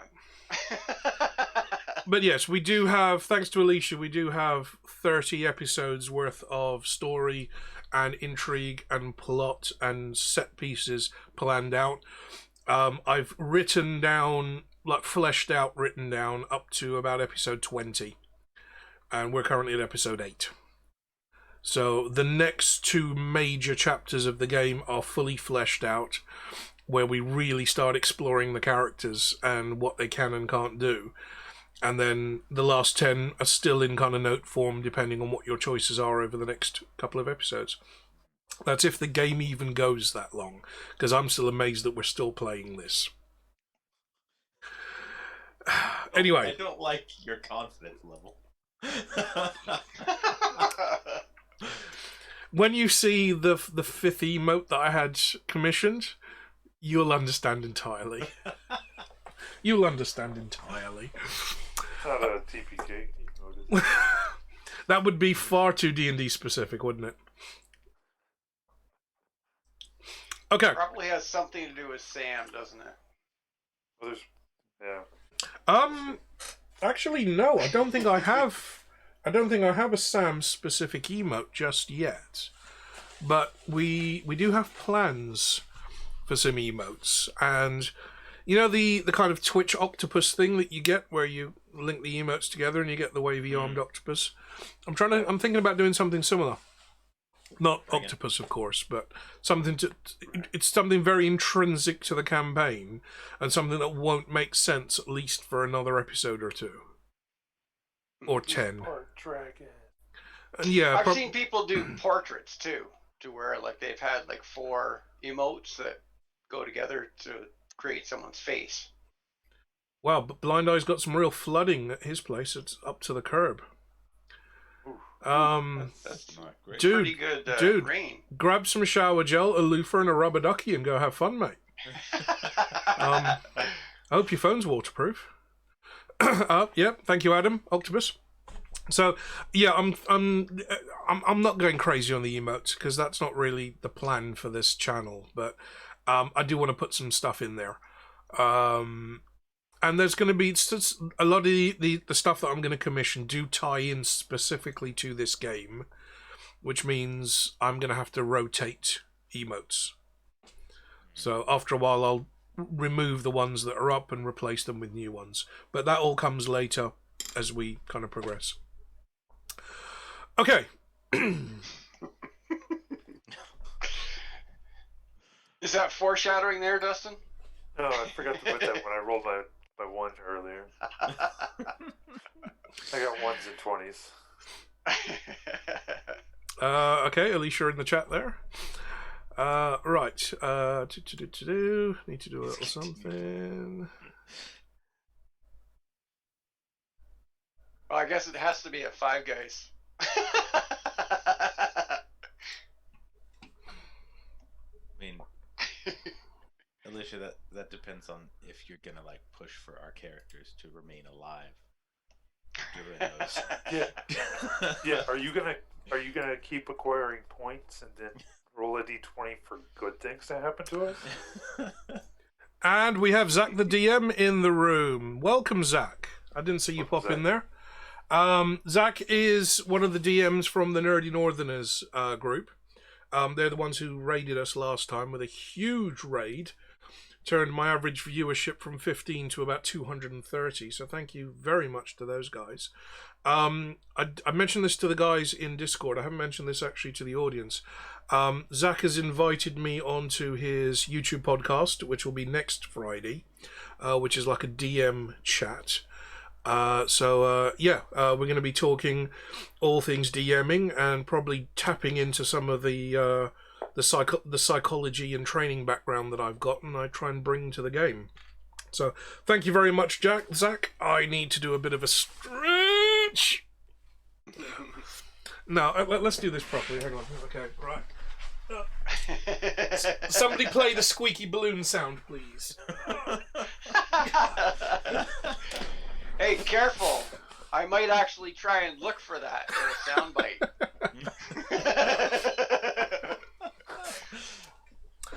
Okay, so yeah. Captain's that way? Yeah, tavern. Captain. Okay.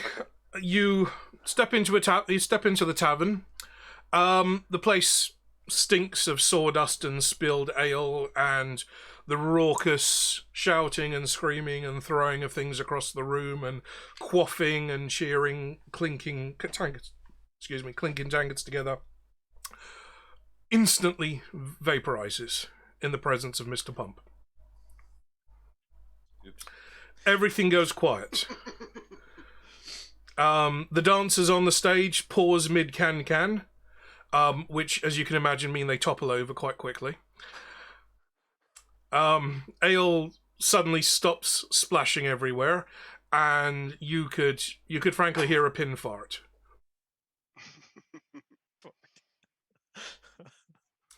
Mr. Pump casts his gaze around the room, and there appears to be only one person in this room not reveling in the atmosphere, who isn't joyful and happy and trying to get into a fight, but not get into a fight, but you kind of feel like a fight. And he's sitting in the corner on his own with a tankard and a single lit candle. He has a huge brimmed hat on with a big plume, the sides of which are folded up. And he pays you no heed whatsoever.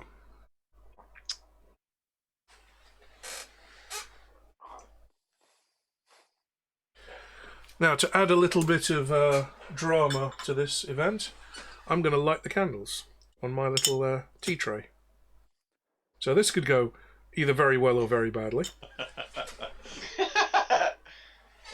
Little bit of ambiance. Just don't light the tablecloth on fire. Given the amount of explosive devices I have in this building, I'm really quite hesitant about lighting anything on fire, frankly. Occupational hazard, I suppose.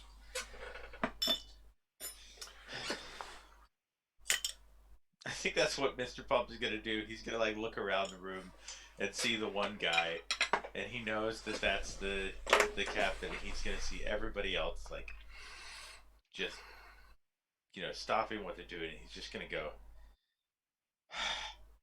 and just shuffle over to the captain.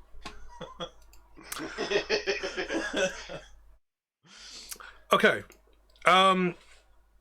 The rest of the party, you see Mr. Pump kind of cast these two giant red flashlights around the room, like some kind of CSI search team, and they stop at this one man sitting in the corner who's now completely lit up in a red spotlight, and looks like he's fighting the urge to whip out a little banjo and start performing. Mr. Pump slowly kind of strides over, and you can hear the thump of his feet on the ground. No, Adam, Mr. Pump is not using chicken bazooka. That's entirely inappropriate for this situation, but we could leave it up to the dice. We need to see if there's any chickens in the bag of holding. It's a tavern. There are often the requirement for boiled eggs, and why not have them as fresh as possible? Right. I need more tea. I'm almost to the end of my pot now, which means I'll be switching to gin shortly. Oh boy. I would assume most of these fights that happen here are unarmed fights. Not necessarily. Okay. It was at this moment that he knew. He fucked up. Nicely timed. Nicely timed, blind eye.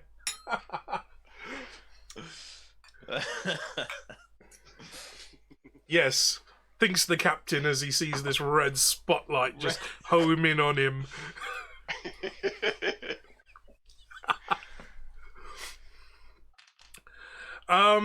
Most of you can see pretty much everybody in this room is armed in some way. There's cutlasses, there's knives stuck into belts, there's all sorts. All right. Now, what the fight is over is an entirely different thing. Right. It could be over the negotiability of some of these ladies' affections. It could be over a spilt pint, although which spilled pint is highly up for debate. It could be just that somebody has more gold than somebody else, or that their mother did something in a past life that I can't talk about without getting banned. There's many reasons for a bar like this, a tavern like this to begin brawling, and none of them are an actual requirement. Some of them are just mild suggestions. You know when you see on a box, yeah, and the food always looks good, and it's in the bottom it says serving suggestion. Well, that's what a fight in this tavern is pretty much. It's just a serving suggestion. No, it just reminds me of the skit from Whose Line? I don't know if you ever watched that. Mm-hmm. Whose line is it anyway? And they're like, the suggestion was things you would say that might start a fight. And one of them goes up and he says, "Hey, you want to start a fight?" You want to roll for that, Dustin? Or should we carry on? No, we can carry on. I'm just curious. I'm just in the back of my head. I'm thinking. There Okay. could be a fight. On that note, then, audience, does anybody want to redeem a roll d20 for Dustin? Now's your time. It's more of, can I gain respect by fighting somebody temporarily to get on a ship? Depends who you fight. Right, that's the thing. That's why I'm No, not like, Mark's I'm just in gonna there. I'm not gonna pick a fight right off the bat. I want to scout out somebody. Right. Mark, you have decided that that Dustin is indeed going to attempt to start a fight by rolling a d20. So, let's say, what should we say the threshold is? I'm going to call this one 50-50, given the environment you're in. So, let's see what we get. Dustin, you get a 15. You turn to the nearest, unfortunately largest crewman that happens to be leading up a bar and tap him on the shoulder. And what would you like to say?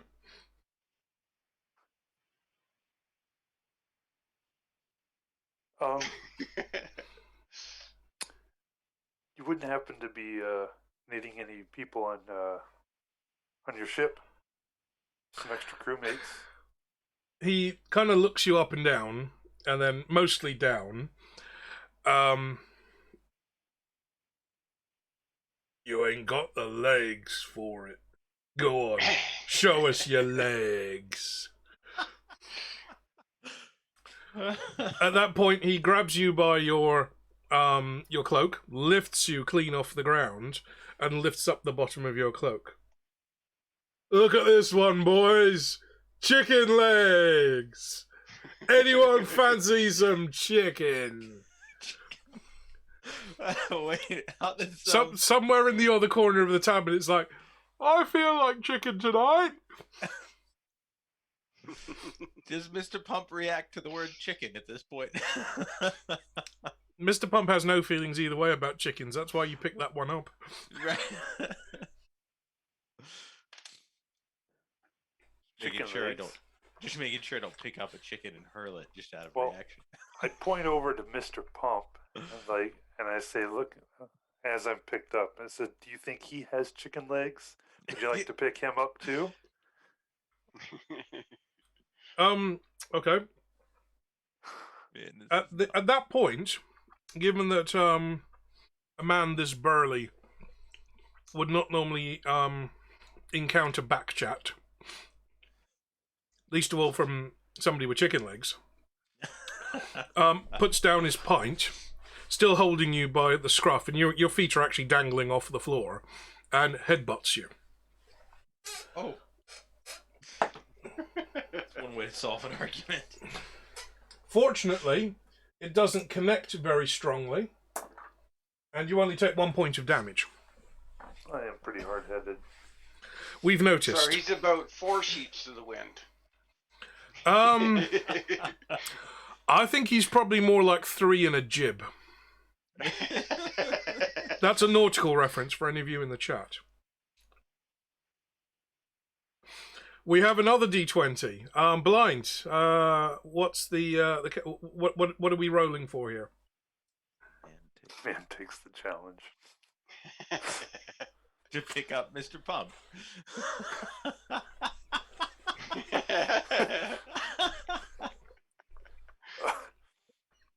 Oh god, what if he crits? What if he crit fails? Mr. Pump is not in a stable mood, I'm assuming. That's going to be. Oh, Okay, you could become very angry at this. indeed. Mr. Pump is somewhat unpredictable at the moment, so yes. We get a 3. Oh no. Wow. Mr. Pump, your vision... Oop, hang on. Dropped a bit of sandwich on the carpet. That's bad. Your vision is temporarily distracted by the shout of chicken legs. And you swing your lighthouse gaze across to where the ranger is dangling from the arms of a very burly-looking shipman. Can I get a d20 from you, please, Eric? Strength. Oh no. Oh no, no, 20. no. Right. Oh, no, actually, sorry. No, before you roll, can I get a d20 wisdom saving throw first to see if you can resist your impulse? I'm not expecting much here. Well, that was a 16. Okay. And now a d20 strength.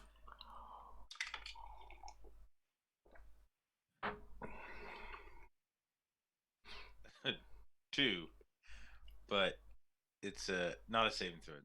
So 7 total. 7. Okay. You resist You rolled the those urge. perfectly. Yeah, I really did. You resist the urge to take this mate's head off in a single swipe. Instead, For the best. you walk up to the side of him while he's still holding the ranger up. You walk up to the side of him, tap him on the shoulder, and as he turns, you flick his ear Oh no. into the It's wall, gone. into the wall behind him. The severed ear breaks a bottle on the shelf behind the bar. Wow. Okay. Dustin, you're back on your feet now. It was rather alarming and rather sudden, but you are now back on your feet. This is the spiders all over again. Well done, Blight. Well done. I'll ask him again if he's looking for extra help, but really loudly this time, and say he's part of the crew if you really want help. Blame the dice, Alan. Adam. Blame the dice. Eric, you turn your gaze back to the solitary man sitting in the corner, in the fine clothes and the big feathered hat. And you don't actually have to say anything because Dustin is shouting, is anybody looking for crewmen? Generally speaking, Ankh-Morpork, if they want crewmen, they will wait to find somebody drunk, smack them over the head, and then that person will wake up on board ship. It's a bit of a trope, but it actually genuinely does happen, being shanghaied in that term. Yes, many crews were filled out by drunken people that woke up in the wrong place at the wrong time at pretty much the wrong latitude by the time they woke up. The captain kind of lifts his head up and makes eye contact with you, Eric, for the first time. The expression on his face is kind of a look. Ship. Island. Far. That's all I got. He beckons you over. He beckons you over and points to the seats, at the other seats at the table. Does the seat need to roll a d20? What, to crush the stool? You could probably just squat down. Probably just stand, right? Yeah. Or just sit on the floor, maybe.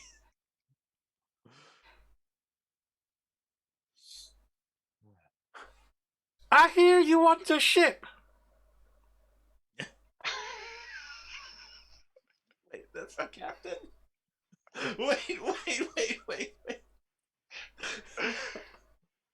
Eric needs a moment.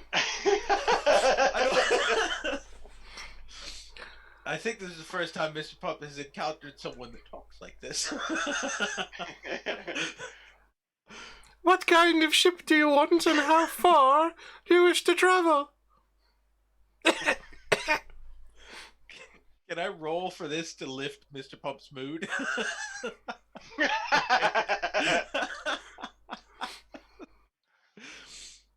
I'm aware of the name of the island, yeah? Yeah. But I probably don't want to say that. Mr. Pump might struggle to say that. I would probably leave Yeah. negotiations to the other members of the party. Maybe not the ranger at this point. Yeah. I'm going to actually go get the guy's ear and give it back to him. You're going to have to leave Drop the... this. Dustin, to do that, you're going to have to leave the building. Oh, never mind. Is there a hole in I don't the care wall? that much. There's a hole in the wall. If this was a different kind of tavern, something would have been stuck through it by now. Okay. I'm gonna...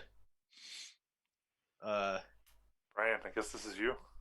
Yeah, I guess I would call the cleric over. By saying pamphlet. Is that your nickname from the cleric now? Mr. Pump and Mr. Pamphlet.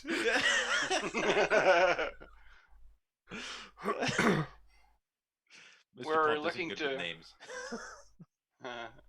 We're looking to book passage to the Isles in the east. Out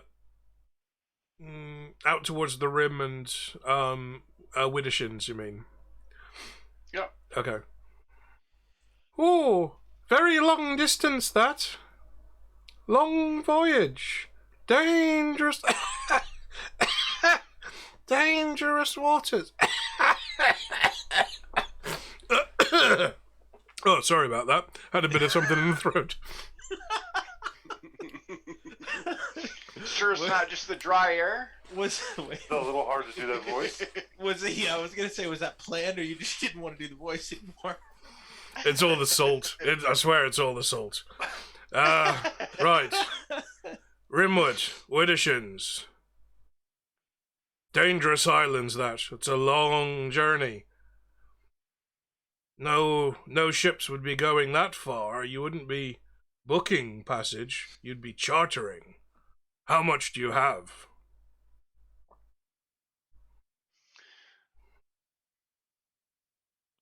Well, how much would be a fair cost? Clearly not enough, then.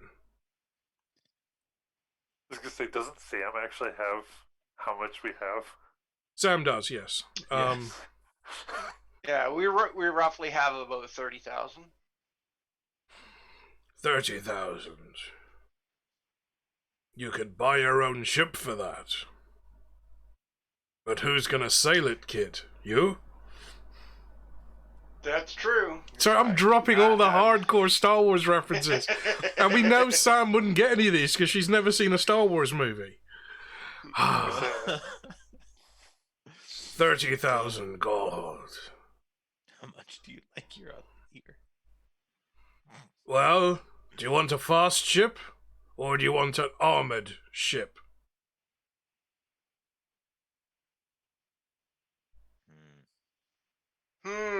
Dangerous, you say, right? Dangerous, Oh, what do you mean by yes. Pirates, traders, storms. The faster we travel, the safer we travel. But armorers, carrying arms on board ships slows us down. You can have a fast ship, or you can have a well-armed ship. If you want a fast ship, I'm the one to speak to. Because for me, my view on it is I would be looking for a fast ship. Yeah. But maybe we don't want him to know that yet. Is this where the party kind of huddles around together and starts whispering? Okay, can Mr. Pump even whisper? Have we established that yet? Yeah. Also, for the fact that I was just kind of saying that 30,000 kind of out of context. Yeah, you just grabbed picked a right number. onto it. Yeah, right. Oops. Yeah.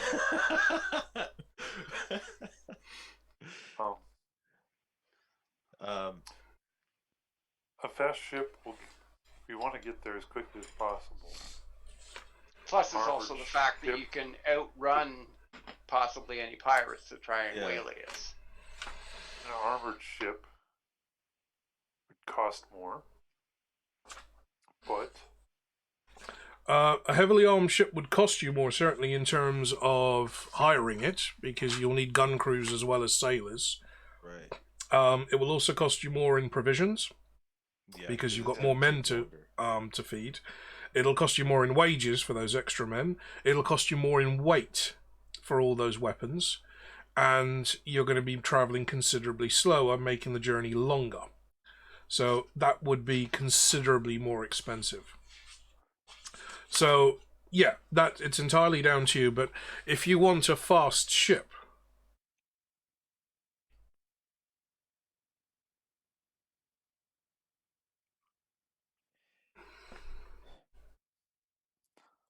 do you want to go cheap? You're just seeing that. Well, I thought we had a did we not just step aside for a second, discuss? Yeah. That's what we're doing real quick. Yeah. well, I'm Captain Trent. I have the fastest ship on these air seas. So if you need to get somewhere quickly, I'm your captain. Where exactly in the islands are you headed?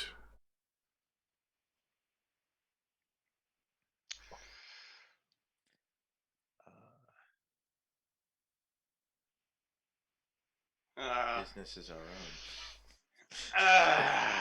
Did you tell the captain that though? I couldn't say that. There's too many words for Mr. Punk. I would almost want to say that in the Isles, but that would be discussed more on the way. I'm throwing out Lord of the Rings references. I don't set sail without a heading or a destination. If you want some other gullible idiot that will just point his ship in a direction and not care what winds take him, go somewhere else. Would you recommend? He kind of looks at you with a look of impatience, and he just ignores your question.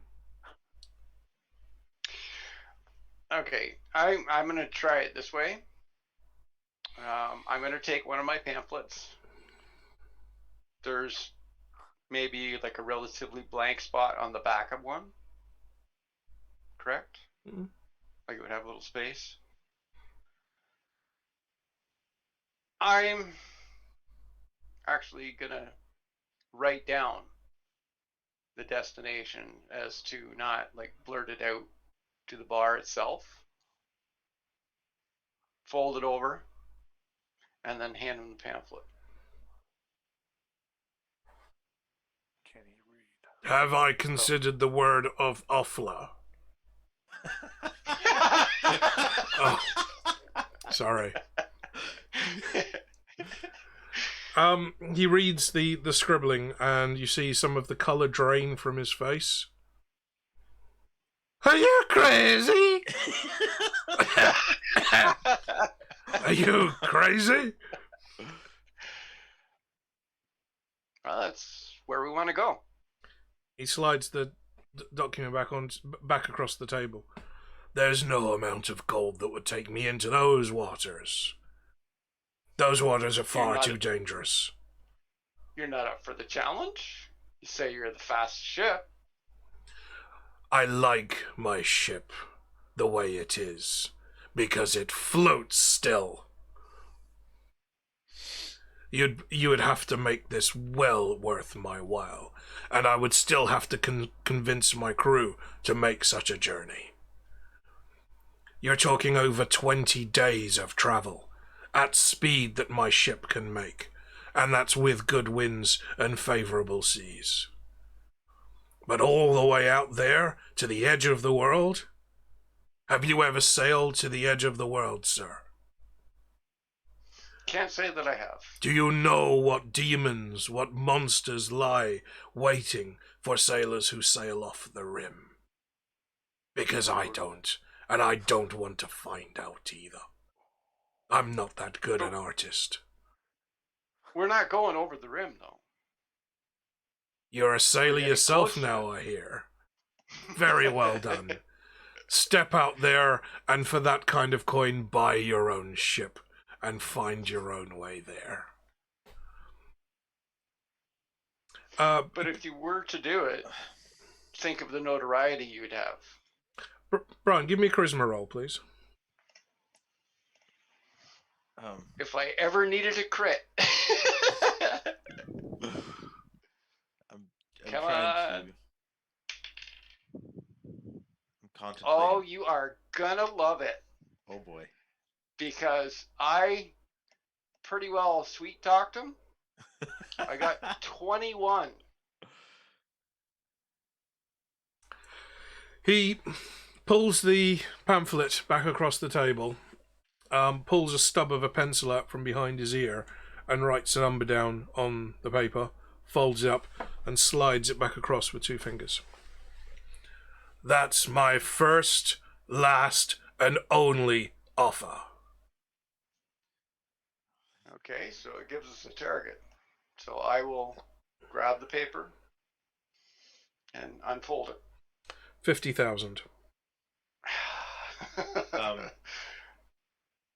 that's just for a fashion. Which is the cost. Okay, just to break it down, that would be the cost twofold of a vessel. Because if he's going to lose his ship and he's going to lose his entire crew on this matter, and I want payment up front. Because if we die, I plan to die rich. It's all gonna be gone. If the sea she takes me happy, and she takes me with bulging pockets. Just take it back. I'm thinking that maybe I might want to try intimidation.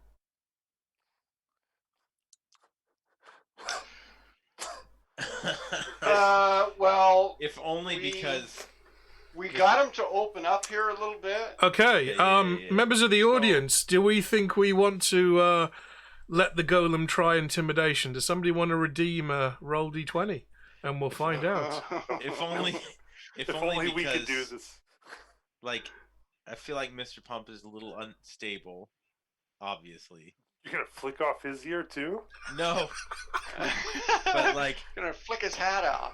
I feel like all this talk might get him a little annoyed, and he just wants to like get it done.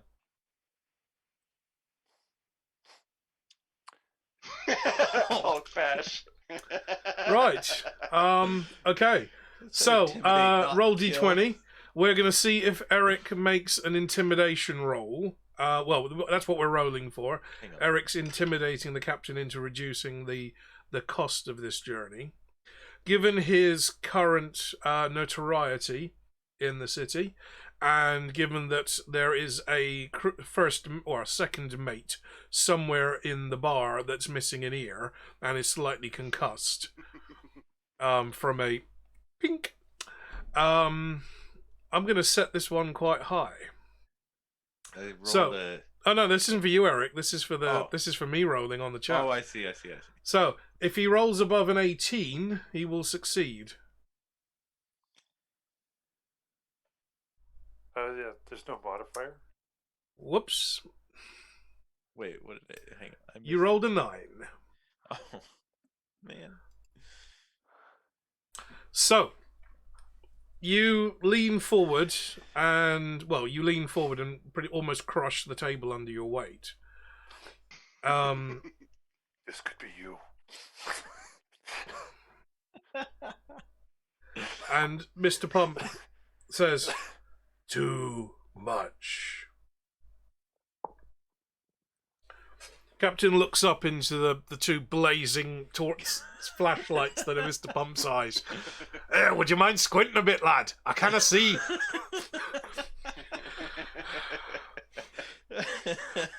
If you want to find another ship, be my guest, but you'll not get there as fast, and you'll not get there in one piece. No captain knows the seas round there like me. And if I were you, and he looks at all three of you, four of you, I wouldn't be handing that sheet around with that destination too much. You might earn yourself a swim. Does he have any of his crew members around? For the sake of murdering his crew, I would suggest that you don't try and find that out at this point, because the dice haven't been particularly... Oh, okay. I was going to say, I'm not going to attempt that at all. Blind eye, I was thinking I was going to attempt something else. Okay. Well, we do know his first I'm mate's all outside. ear. Maybe somebody else would like to take over as captain. Oh, so we're talking about mutiny in the tavern. That's kind of talk I would keep to yourself. If you know anything about sailors, that's the kind of talk I would keep to yourself. And I mean in the real world that we're living in right now, as well as in the disc. That's a word that you don't speak casually. Captain's got to be really, really bad for you to even consider that. Captain's got to be really, really bad to stay captain. And I don't mean bad in a poor way. Yep. So we're talking privateers. We're not talking about pirates, because pirate ships were a full democracy, where the crew had a full vote on anything that was going on. This is a privateer ship. So either the captain owns this boat himself, or a very wealthy merchant or investor owns the boat, and the captain's merely responsible for it. But this is not a democracy on board a ship. What the captain says goes. And if you disobey, it's kind of like naval justice. If you disobey, you are either flogged or you are executed for not obeying an order. This is not a pirate boat where discussions are had or votes are taken. So any discussion for mutiny would be considered treasonous, and that person would be either keel-hauled. And if you know what keel-hauling actually is, that's when a rope is swung underneath the bow of the ship so that the two loose ends completely span the circumference of the bow of the ship. The person is tied to both ends of that rope, and you are pulled from one end along and dragged along the underside of the hull, which is usually covered with barnacles. So it's like being dragged over rocks underwater, and you're pulled taut. So you're being pulled against the hull of the ship. And keel hauling is often a fatal practice. It's a way of executing a crew member. Walking the plank and all that was just the movies. But the most strict justice that would have been administered on board a ship would have been straight execution. So the captain would have just shot that person where he stood. Or, to make an example to the rest of the crew, you would have been keel-hauled. And if you survived, that you'd be crippled for life, certainly. But if you survived, that would be very, very rare. So, yeah, you're not dealing with pirates here. Okay. I spent a couple of weekends in Cornwall. I know all about pirates and sailing ships now. It was on a pamphlet.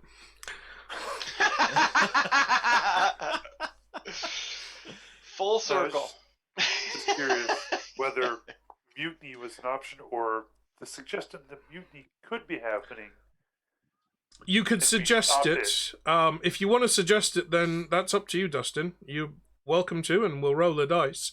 But if the entire bar draws their swords, you're going to be in combat on your own. Right. No, it's not. It's more of I needed a redeemable for the beeping noise that Dustin's going to be making here as he backs out of this option. It's more of how do I word this correctly? Suggesting that somebody was talking about it. And we reported bluffing. Bluffing, yeah, bluffing that somebody on his crew was doing it, and if we report it, he'll be a little more thankful. If you want to try that, go ahead and roll. There's about 50 or so men in this bar, all of them hardened sailors, all of them armed. Chances are they're all part of a similar crew because they're all getting on. And it will be 1 versus 30 or 1 versus potentially 50 if you manage to rope in the women of negotiable affections, because a garter to the ear could really sting a bit. And they are professional seamstresses, so who knows where they've got a needle about their person. Well, deception's not really my thing, so I don't think. Okay, so gonna go. let's move on, shall we? Should we just try to reach into the bag of holding and see if we could pull out enough money? Well, we'll need to wait for Sam for that one. Yeah. But speaking of that, I think we're just over 2 hours in, so now's a good time for a break. I'm going to switch from tea to gin, frankly, because this is where the game gets more interesting. So goes from day into night. So chat, everybody in chat. I hope you're enjoying the game so far. We're going to take a quick 10-minute comfort break, nip to the toilet, refill our beverages, and we will be back shortly. Oh, Blind Eye's got a question. Type fast, my friend. Type fast.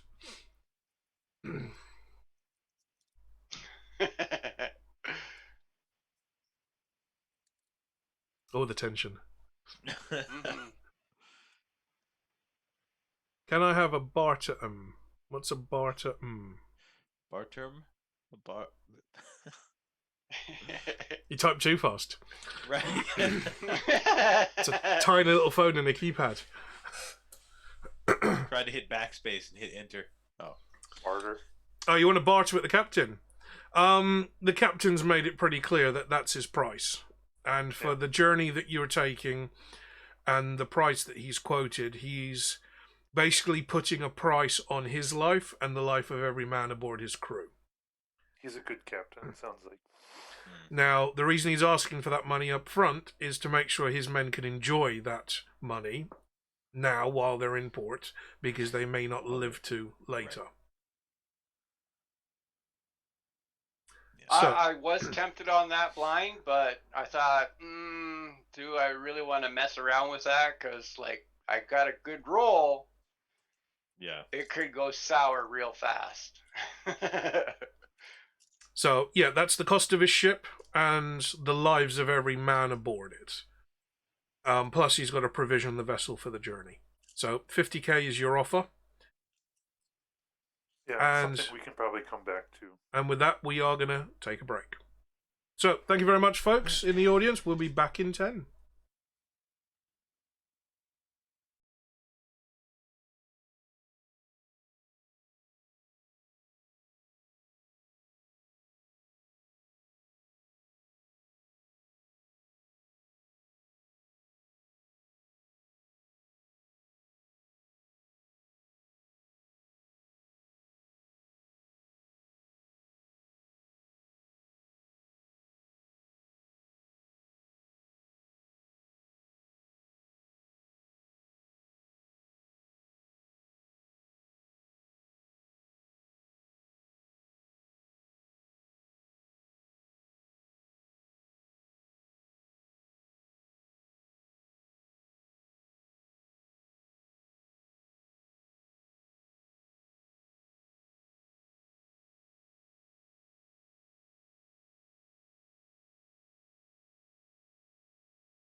Oh, you gave Alicia?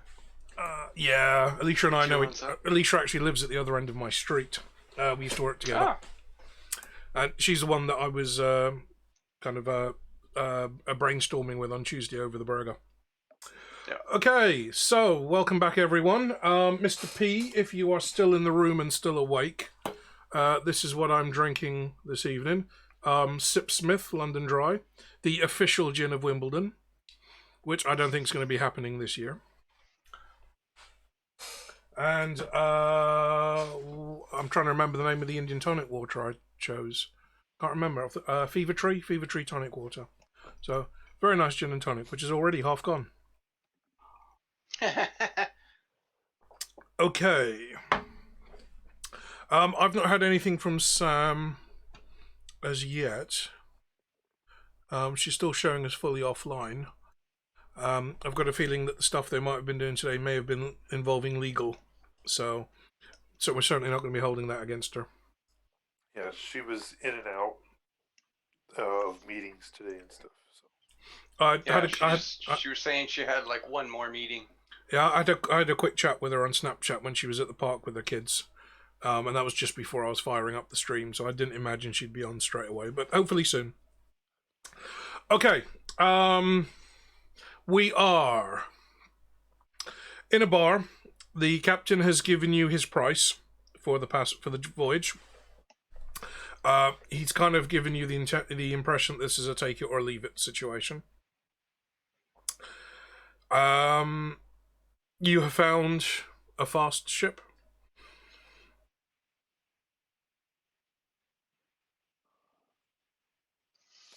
Just got to see about raising the funds because I don't think we have quite enough. You certainly know you don't have quite enough. But as I said, those bags of holding were owned by other people at one point or another, so there may be other things in there that could help contribute. Could always sell stuff. Well, I'm just wondering if there's like any gemstones. Now, I know from a one spell I actually need a diamond, but I don't know if I want to focus on that because I have the pouch. Well, So what if I stuck my hand in and thought anything monetary-wise? what, here in the bar? That's probably Well, not the best idea. probably not. Yeah, probably not a good spot to do it. I think this is something we should sleep on before giving an answer.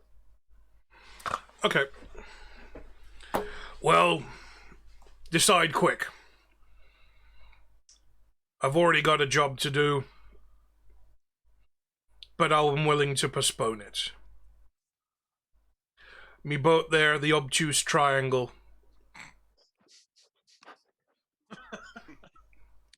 We leave in 2 days. So, whatever business you have here, whatever ways you need to rustle up the money, come back and see me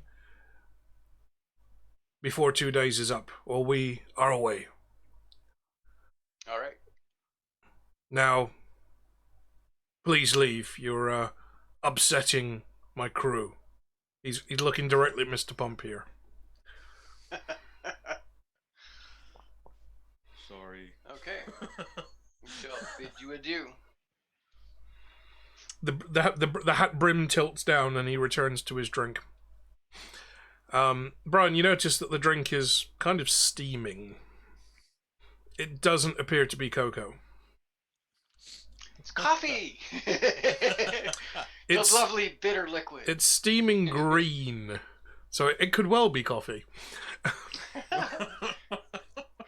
Well, it ain't coffee beans then. Okay, with that, you depart, having narrowly avoided trouble on 2 occasions.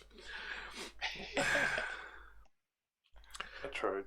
And you have a ship, you have a price, and you have a place to be if you want to go ahead with this. I hope somebody's making notes. Pretty sure Sam is. Yep. I don't even have a pen here. I didn't. This is the first time I didn't bring anything to write down because it's like Sam's always done it. I figured she'd have been. Sam has never done it. I can tell you that for a fact. If anybody's doing notes, it's Brian on his computer screen, like he is now. Sam's never made notes.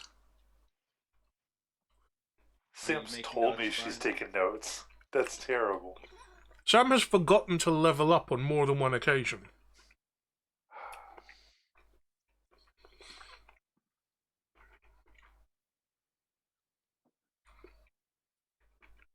Never send a rookie to do a veteran's job. Well, I've been bad because like there are like a few notes that I didn't take, which I probably should have.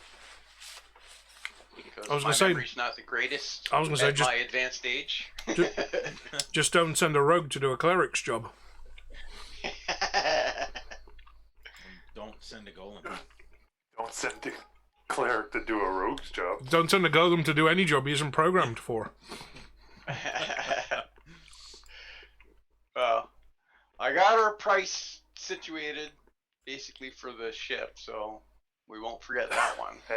And you've got obtuse triangle written down, right? Name of the ship. I'll And the take captain. that. Do we have the captain's name? Well, What's the captain's name? Did did he anyone drop ask? his name? He did. Captain Trent. Trent.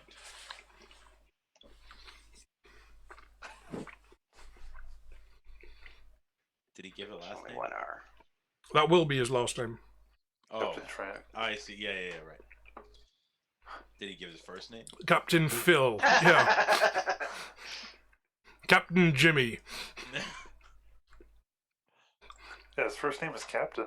Captain Steve. Captain. As long Pirate as it's not Steve. Chad. Pirate Steve. There, I wrote down the ship name. Who's Pirate so you Steve? feel The safe. guy over there, named Steve. The one who always dresses like a pirate. Pirate Steve. One of Where's Alan the Tudyk's Steve the best Pirate? roles. One of Alan Tudyk's best roles. Tudyk's Apart best- from oh. Wash. Because Wash was probably his best character ever in Serenity, in like Firefly. But yeah, Steve the Pirate. It's so great because they finally recognize him once he's out of his pirate. Oh look, guys, it's Steve the Pirate. Pirate Steve. Only in America, huh? Because if you wear that get up in the UK, they just think you're from the West Country. Right, okay. So while you're on the wharf, we need to be investigating these sightings. I really would like Sam to be here while we're doing this, but I think we're going to have to continue regardless, and hope she joins in partway through. Because some of this could be critical to the story. Depends on your choices. Sorry, I'll do that properly. Depends on your choices. It also depends on the roll of you guys. You so look like Panama Jack. I look like Corto. No, I don't get to wear this often enough. or the lawyer from Jurassic Park. No. Wait, which character? No. No, he was the one caught on the toilet when the T-Rex attacked. Yeah. I'm thinking of Indiana Jones, I think. Yes, this is Oh. the one he steals the necklace back from in The Last Crusade. Yeah, the one that looked like a South American drug lord, which I do look like every time I put this hat on. It's why I need a linen suit, and it would actually match with this shirt and tie. Was that actually Alfred Molina? No, Alfred the Molina was the hired hand in Raiders, the one that got Raiders, skewered on the trap. Yeah. That's He Alfred was at the Molina. beginning. Yeah, we're talking about Last Crusade. Third one. Got it. Although there was a hand that had a kind of beat up version of this hat, but he wasn't in the white suit. Right. This shirt is, I don't know if it's coming across on camera. There we go. The shirt's actually lilac and mint green. Oh. It's Yeah, actually pink and white. Oh, I'd almost say lavender. okay. You have the little scrap of paper that Commander Vimes, scribbled down the address of the wharf on. It's not too far away. You stop and ask for directions from a couple of people. Some of them run. Some of them void themselves and then run. Some of them just stand there screaming in sheer terror. Eventually, you manage to navigate your way to what looks like a kind of a bonded warehouse of sorts. It's a low brick building, very large, with a kind of ramped roofs at certain angles so light can come into the building nicely, but water still drains away. Everything's shuttered tight. It's quite late at night now. It's easily approaching 1 or 2 o'clock in the morning. Yet there is still a lantern burning outside. Not the main doors, not the big wide wooden doors that slide open for cargo. But there's a little small door with a lantern hung over the top. Kind of like the foreman's office. Or the tradesman's entrance, whichever. Do we want to approach this normally? Or do we want to stealth? Investigate? Yeah, stealth and investigate. Well, you were given very specific instructions by Commander Vimes. Observe and don't get involved. Right. So, what if we do like a recon, like around the area of the warehouse? Like a perimeter? Okay, if you're taking Mr. Pomp with you, that would have to be a half-mile perimeter. Because anyone within half a mile will know exactly who you are. I would also suggest maybe observing from an elevated position, but that does not mean standing on Mr. Pump's shoulders. Ah, because Sam's probably already up there. There's not enough room.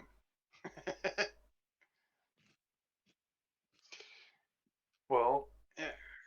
would do you want to Not a go lot of us are together? equipped to climb. Yeah, I'm wondering if maybe we should kind of have Mr. Pump keep an eye on the front door. Well, we don't want him near the place. Right, yeah. Okay, That's the Eric, thing. Yep. can you roll a d20 dexterity, please?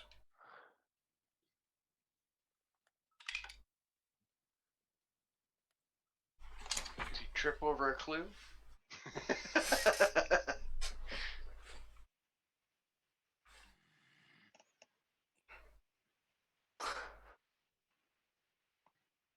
I hate this dice.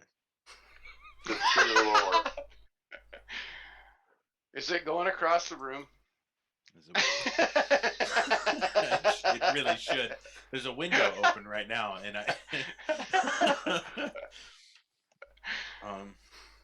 yeah, that was a crit. Oh, that one? Okay. Mr. Pump stands with his back against the wall and closes his eyes, immediately believing he's fully camouflaged.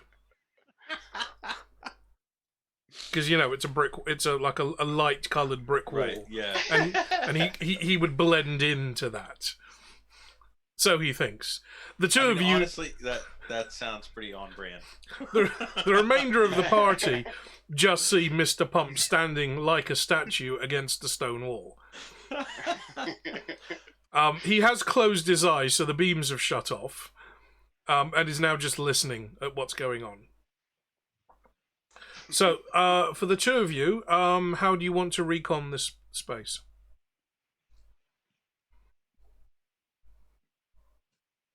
Well, Brian, I think you ought to be further away. You're probably not going to be as stealthy, so you might be able to recon from further out.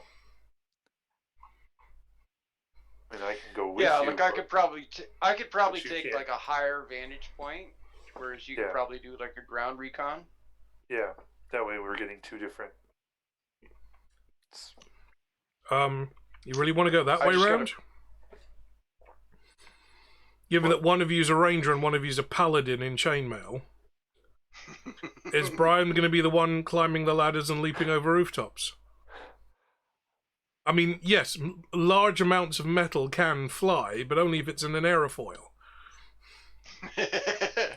That's what I'm trying to think. Is like I'm meant for either one of these. He's not meant for either.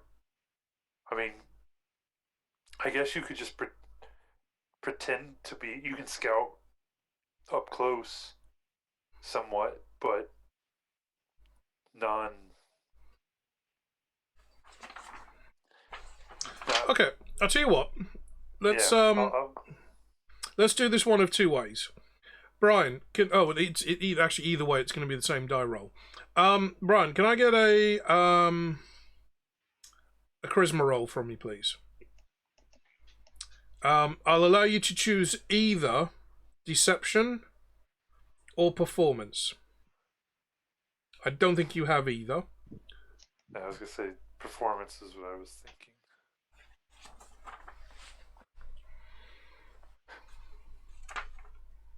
I do have athletics, but I have horrible strength.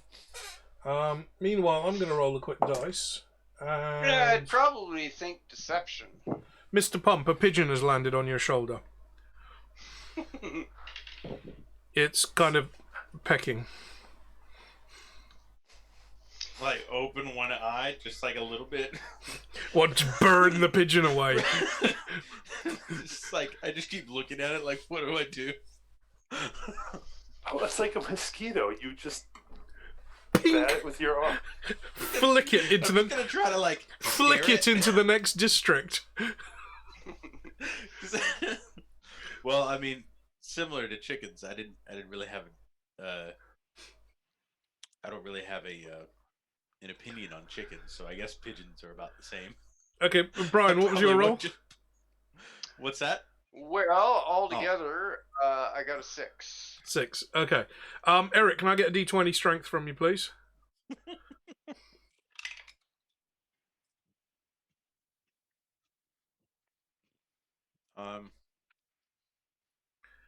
17 total. You try and shoo the pigeon away, and poof, a little puff of feathers. There's no splat. There's just a poof, like a dandelion exploding. I mean, honestly, I'm as indifferent as anyone else is with pigeons. Okay, Brian, you with your 6, you decide to shuffle along. You pull your cloak around you so it's concealing as much of your armor as possible. All shiny and spangly that it is, of course, because you're a conscientious paladin. And you pull Shining King. You pull out your wad of leaflets and pull your hood down low, and you stand at the corner holding the wad of leaflets, gesturing to anybody that's passing by, and then you are all but incognito at this point. At least you think you are. Yeah. As much as you could be with a 6. I'm gonna take the high vantage point. Okay, Dustin, can I get a athletics roll from you, please? You're going to take to the rooftops. Yes. 16. Okay. You find a suitably sturdy drain pipe, completely missing the fact that there are ladders everywhere, and start to shimmy your way up a drain pipe. Thankfully, the weather's dry, so it's not too slippery. You make your way up onto the roofs, and you kind of sneak your way across some rooftops until you've got a good view of the building. Now, are you just going to be watching this door, or do you still want to go around the entire building? Yeah, I'm going to be watching the whole area. Okay. Can I get a perception roll from you, Dustin? All right. No, make it investigation. Okay. Because you're actively looking for this. That's an 11. From where you are, you can see that the building is filling most of this side of the block, of the block of the city block. So it's one quite long, wide building. You can see that there are other buildings backed onto it, but you can't see if there's an alleyway or if there's a yard or something behind that. Not from where you're positioned.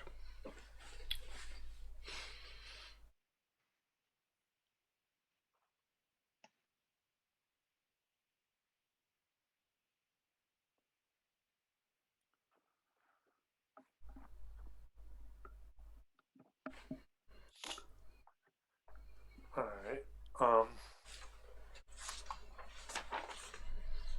You said there's a light on, or a light that we can see It's there it's like a lantern over the door.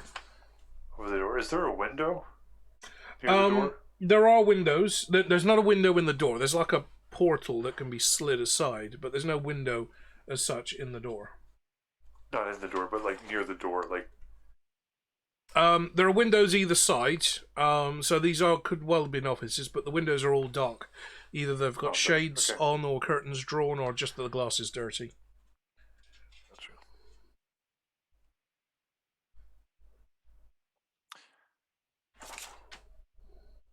And from where I'm at, can I see anyone near either of my friends? You can't see anyone. You can see your friends, but you can't see anyone. Okay.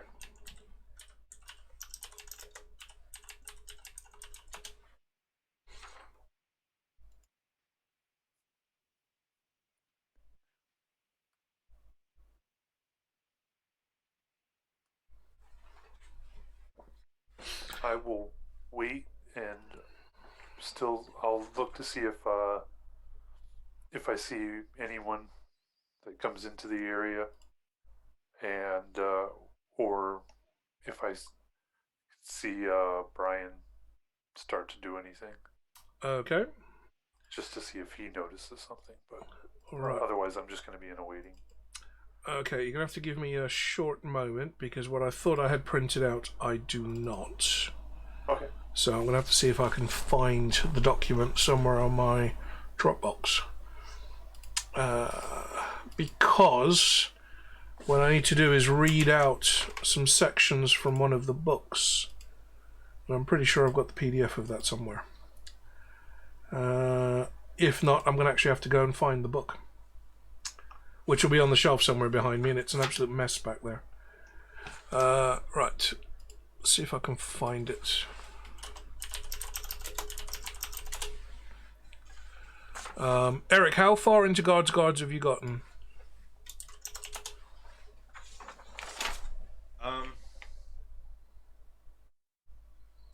I think I've actually read that one before, but not read it. I've listened to it before, but it's been a long time.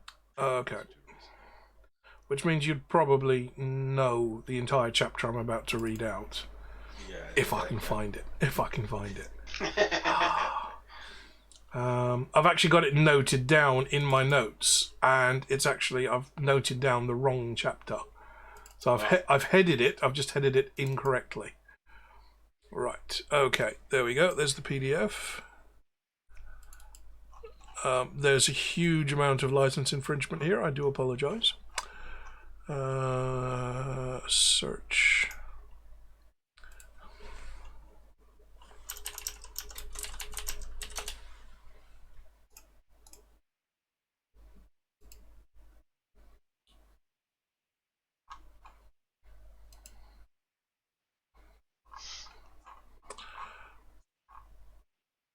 Okay, got it. Okay, you are on the roof for what feels like 3 hours. Nothing much is happening. The night gets darker as the weather starts to encroach upon you. The skies darken, the moon disappears, the stars above disappear, and what looks like rain clouds start to roll across. Brian, your determination of pamphleting does not deter you in any way whatsoever. Every careful and prudent disciple of Offla ensures that the inside of his cloak is rubber-lined for exactly such weather, because the unworthy and the heathens do not come out only in the sunshine. Dustin, Like the mailman.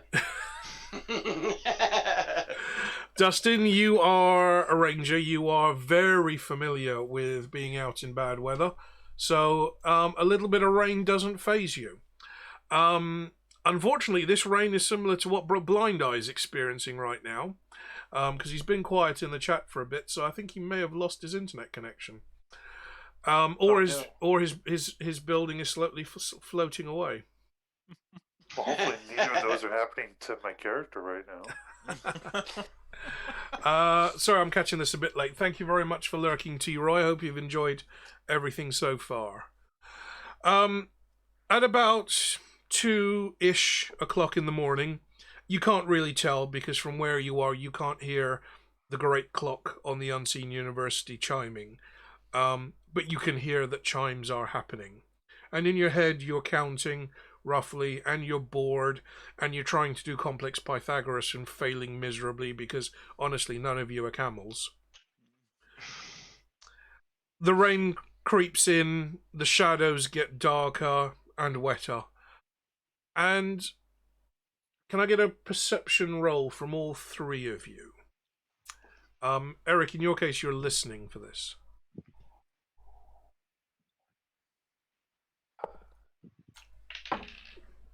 This is the sound 15. Of me possibly needing more gin. Should have brought a can of tonic water up with me. I brought the gin. I got a 12. Okay. I got 17. Dustin? 15. Okay. All three. Well, the two the two of you that are in good vantage points, Brian and Dustin. You see a dark-robed figure scurrying along, kind of splish-splashing along the streets. Eric, you hear the footsteps and the splashing long before you don't even risk opening an eye because that just lights up the darkness. Okay, so at this point I'm actually going to read a chapter from Pratchett's own work, Guard's Guard, so I may get a copyright strike for this one. Fingers crossed. A black-robed figure scurries through the midnight streets, ducking from doorway to doorway, and reached a grim and forbidding portal. No mere doorway got that grim without effort. It looked as though the architect had been called in and given a specific set of instructions. We want something eldritch in dark oak, he'd been told. So put an unpleasant gargoyle thing over the archway, give it a slam like a footfall of a giant, and make it clear to everyone, in fact, that this isn't the kind of door that goes ding-dong when you press the bell. The figure rapped a complex code on the dark woodwork. A tiny barred hatch opened, and one suspicious eye peers out. The significant owl hoots in the night, said the visitor, trying to wring rainwater out of his robe. Yet many grey lords go sadly to the masterless men, intoned the voice on the other side of the grill. Hooray, hooray for the spinster's sister's daughter, countered the dripping figure. To the axeman all supplicants are the same height. Yet verily the rose is within the thorn. The good mother makes bean soup for the errant boy, said the voice behind the door. There was a pause, broken only by the sound of the rain. Then the visitor said, What? The good mother makes bean soup for the errant boy. There was a longer pause. The damp figure said, Are you sure the ill-built tower doesn't tremble mightily at the butterfly's passage? Nope. Bean soup it is. Sorry. The rain hisses down relentless in the embarrassed silence. What about the caged whale? Said the soaking visitor, trying to squeeze into what little shelter the dread portal offers. What about it? It should know nothing of the mighty deeps, if you must know. Oh, the caged whale. Ah, well, you want the elucidated brethren of the Ebon Knight. They're 3 doors down. Who are you, then? We're the illuminated and ancient brethren of E. I thought you met over in Treacle Street, said the damp man after a while. Yeah, well, you know how it is. Fretwork Club had the room on Tuesdays, and there was a bit of a mix-up. Okay, well, thanks anyway. My pleasure. The little door slammed shut. You see the man scurry off around the corner, and disappears from your view.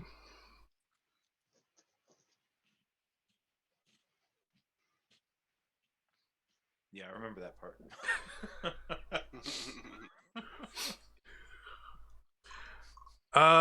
Dustin, you can follow him. Brian, you just about heard this over the sound of the rain falling. Eric, you're just parked across the other side of the street, looking like a giant stone Cadillac standing up on its bonnet. Would have been great, like right in the middle of that whole thing, just 2 bright lights open up. If only you could go cross-eyed, you'd look like police lights.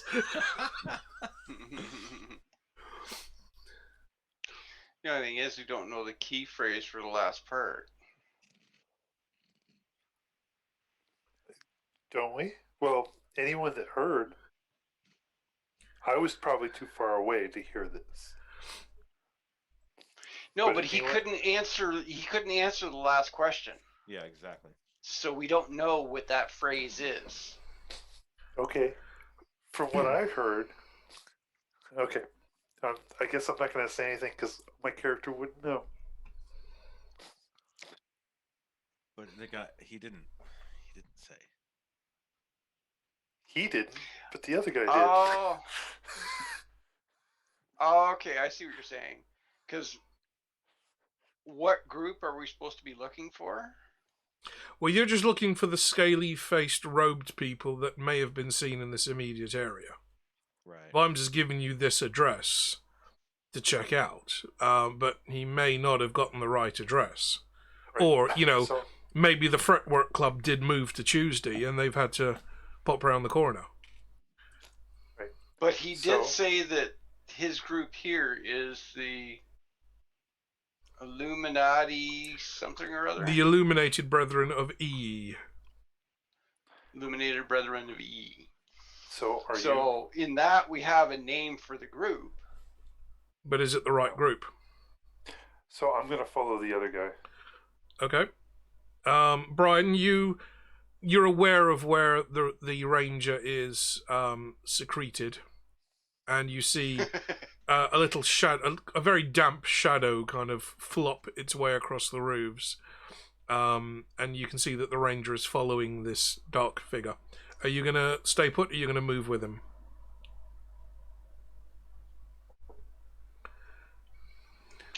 Oh, damn! Because this is the address that he gave us. You can try them. I'm gonna follow. I'm gonna follow with Dustin. Okay. Eric, are you staying put? I'm not sure that I'd be of any help anywhere. Several pigeons are actually standing on the ground around your feet, Eric, because Honestly, your sheer mass makes a good rooftop for them. They're quite sheltered from the rain. There's a dry patch on the floor between your feet.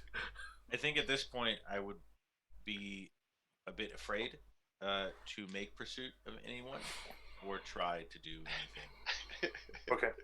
that might harm someone else. Okay. Plus, you could step on these pigeons when you start moving. He won't care. Um, I don't think he'll care if he does. Okay. Dustin, you kind of stealth and splish splash your way across the roofs as best you can. Brian, you pull your hood down a little tighter and you kind of scurry across the road. And you can see that the robed man has actually gone beyond the building that you were watching to a building on the corner, which seems quite similar but a little bit larger. It's not a warehouse though. It looks more like what office buildings might have looked like in the 1700s. Yeah, stone door, not big as in holding large amounts of cargo, but probably big as in holding large amounts of paperwork. You can see the man is knocking on a door, very similar to the one that he was knocking on here. You're close enough just to make out, hooray, hooray, for the spinster's sister's daughter, okay?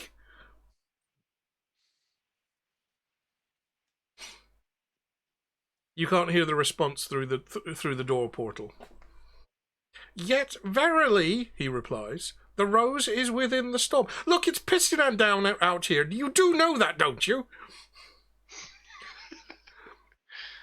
The two of you get a little bit closer, close enough to hear some of the response. Yeah, said the voice, in the tones of one who does indeed know that it's pissing down outside, and really doesn't care as he's not the one standing in it. The caged whale knows nothing of the mighty deeps, he says, if it makes you any happier. The ill-built tower trembles mightily at a butterfly's passage.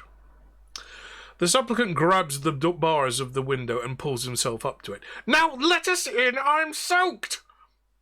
There was another damp pause. Oh, Blind-Eye's got his electricity back. Excellent, sir. You fed the moose, you restarted the hamster, and you're back in the room. There was another damp pause. These deeps, did you say mighty or nightly? Mighty, I said, mighty deeps, on account of, being deep. It's me, Brother Fingers. It sounded like nightly to me, says the invisible doorkeeper cautiously. Look, do you want the bloody book or not? I don't have to do this, I could be at home in bed. You sure it wasn't mighty? Listen, I know how deep the bloody deeps are, all right, said Brother Fingers urgently. I know how mighty they were when you were a perishing neophyte. Now will you open this door? Well, all right. You can just, over the sound of the rain, you can just about hear the sound of huge iron bolts being slid back. And then through the little hatchway, would you mind just giving it a bit of a push? The wood swells a bit in the damp, You see the stranger kicking at the bottom of the door, and eventually the door manages to swing open, and he disappears inside the building.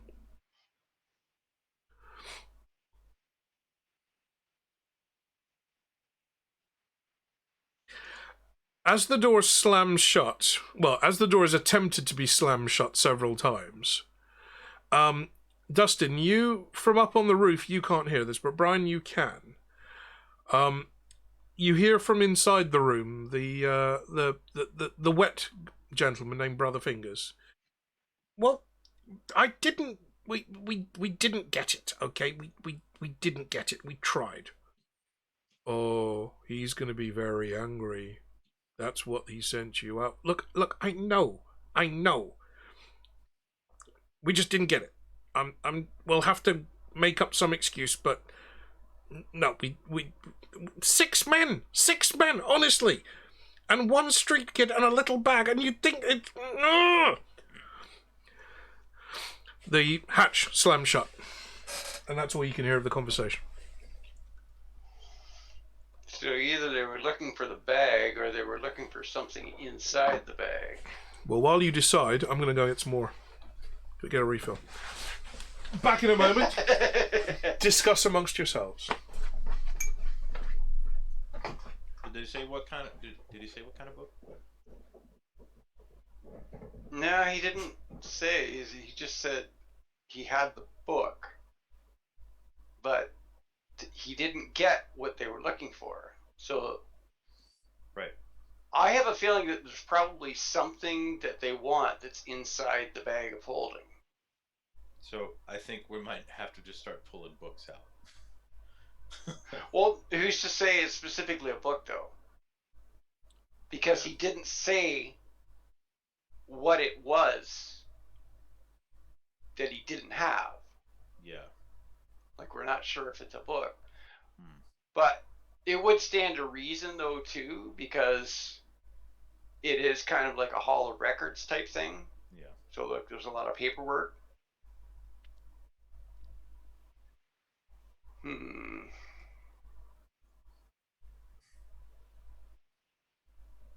You have any input, Dustin? He's muted right now. I don't know if he knows that. Yeah. So yeah, no, I've Okay. a coughing fit, so I'm trying not to cough on gotcha. stream. I kind of figured that. Yeah, like say it again. I'm dripping. Well, I'm dripping. They're I'm saying dripping. that they didn't get what they were looking for. We know it's the group by the description. Okay. He has a book, but we're not sure if it's just the bag of holding or if it's something in the bag of holding.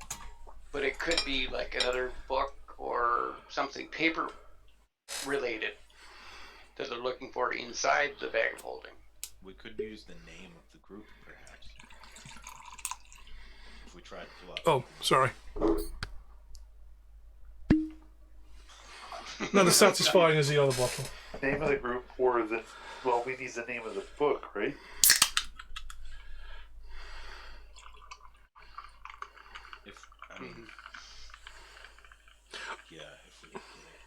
But I'm just thinking if we try thinking of the name of the group while we pull something out of the bag.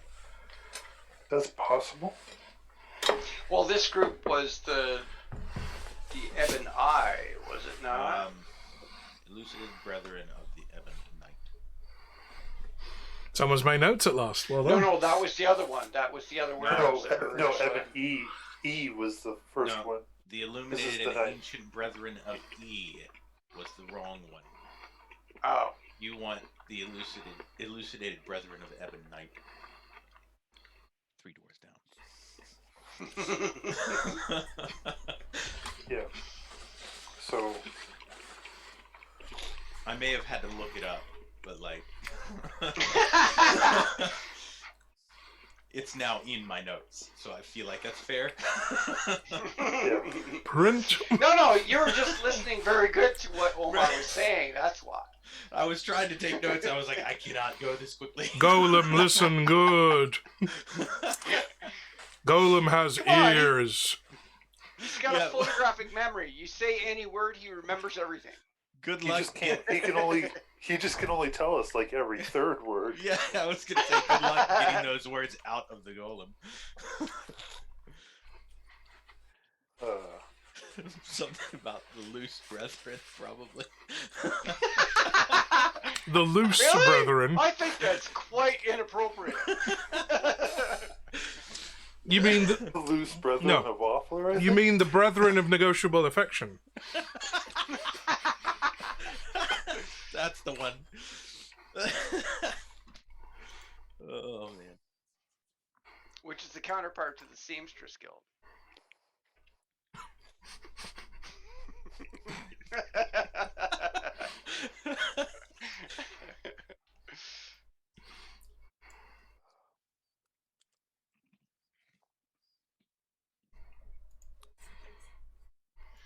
So we do have another piece of the puzzle. Okay. We just got to figure out how it all fits. Right. Well- but now we just need to return with this information. That's all we're supposed to do. We're not supposed to interfere. Well, Right. you could, Dustin, you at least could continue across the rooftops and see if there's a skylight or something you can look into. Brian, I don't think there's much you can do from the outside unless you want to kind of pass yourself off as one of these brothers and attempt to enter the building. Eric, you are collecting an amount of pigeon guano that puts you on par with many of the famous statues in Ankh-Morpork. It's not quite washing off in the rain, it's just kind of spreading. Save it for the gnomes. They might need it. You said I could try and see if there's a skylight to see in. Yeah, I might try that. Thank you, Blind. Redeeming a hydrate. This is water, not gin. That's like I was gonna say several it's more- streams I've it's said that. One day this will be gin. Oh man, that's when we get the good stuff. For the gin lovers in the chat, this is what I'm drinking tonight. This is Sip Smith London Dry, the official gin of Wimbledon, and it is being lightly diluted by Fever Tree Indian tonic water. Not the skinny stuff. I mean, what kind of person do you take me for? What's that? Like 125 milliliters? 150, actually. Oh. So it's about half gin, half tonic water. Oh, tonic water. I cannot stand that stuff. If you're drinking a gin and tonic, you need plenty of lime in it, but that's the whole point of a gin and tonic. Quite. It's got a horrible aftertaste. I like club soda more than I like tonic water. I quite like the quinine. I've always liked the quinine. Okay. Do you want to continue to investigate? Yes, I am going to try to. Because you don't really have much to report back to Commander Vimes, only that you gave us the wrong address, you knob. And that probably won't go down so well. Yeah. Okay, Dustin, can I get another athletics check from you, please? I guess. Ah, damn it. What was the brother's name? 17. 17, okay. Which brother? The one behind the door or the one in front of the door? The one in front of the door. The one wet that was one. trying to get in. Yes. That was Brother Fingers. Brother Fingers. Are you going to try your hand at some deception here? Oh, no. Is basically include that information in the report as well. Okay, chat. Do we want Brian to try his hand at a bit of deception and potentially try to impersonate one of the elucidated brethren? Somebody redeem a roll d20 and we'll see.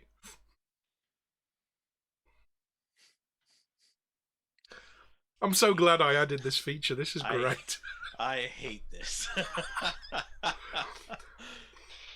I'm trying to come up with ways to be able to interact with the audience a bit better, and this is something I've not seen on any D&D stream, is the fact that the audience gets to choose a role.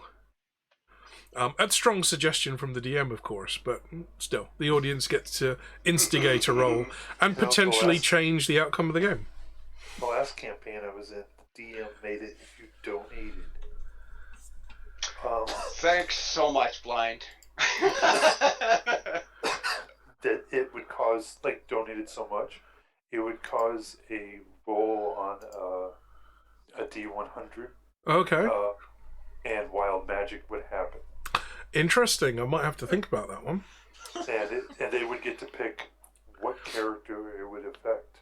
Okay, Brian, what's your charisma? My charisma's 15. So that gives you what, a +2 or a +3? Oh no, it's 16. 16. So you're I a got +3. Okay. Yeah. So I'm going to do a d20 +3, and we'll see if Brian pulls this off. No.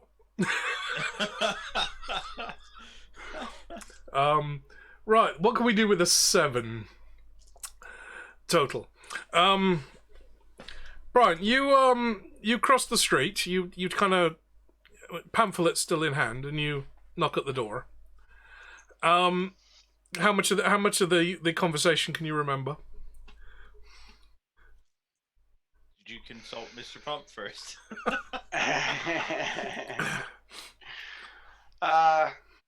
Well, me verbally, not a whole lot. You get as far However, as I do have 15 intelligence. So. okay. You get as far as yet verily the rose is within the thorn, and the voice is like yeah, the caged whale knows nothing about the mighty deeps. And you wave your pamphlets at him.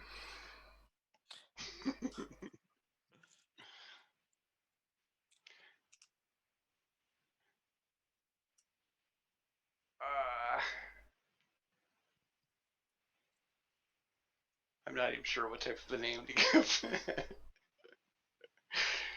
Come on, let me in. It's Brother Lefty.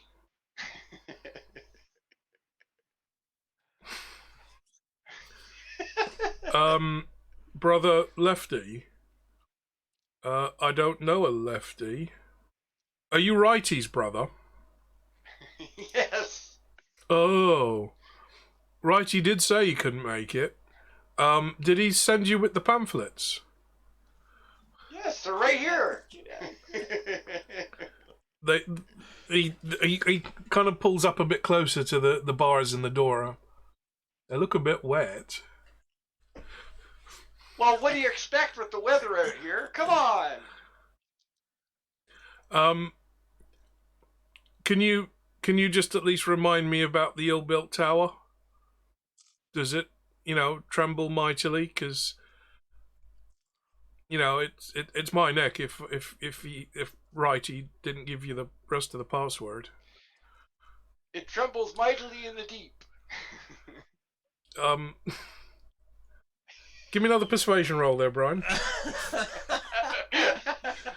I'm going to let you decide this one, Brian. How even Blind Eye remembers this one. It's not the greatest there, but that would be with 3 on it, so I got a 9. Okay, but they're starting and you're late. Well, the weather kind of did that in for me. I'm so sorry about that. He gives you the look of someone who's dry and warm and toasty on the other side of a solid wooden door. You hear the bolts sliding back. Would you mind giving it a push? It swells a bit in the wet. Yeah, just give it a nudge with my shoulder. There's the sound of cloth hitting the wood, and then chainmail hitting the cloth behind your cloak, and the door. The door puts up very little of a fight at that point. Can I get a strength check, a strength roll from you, Brian?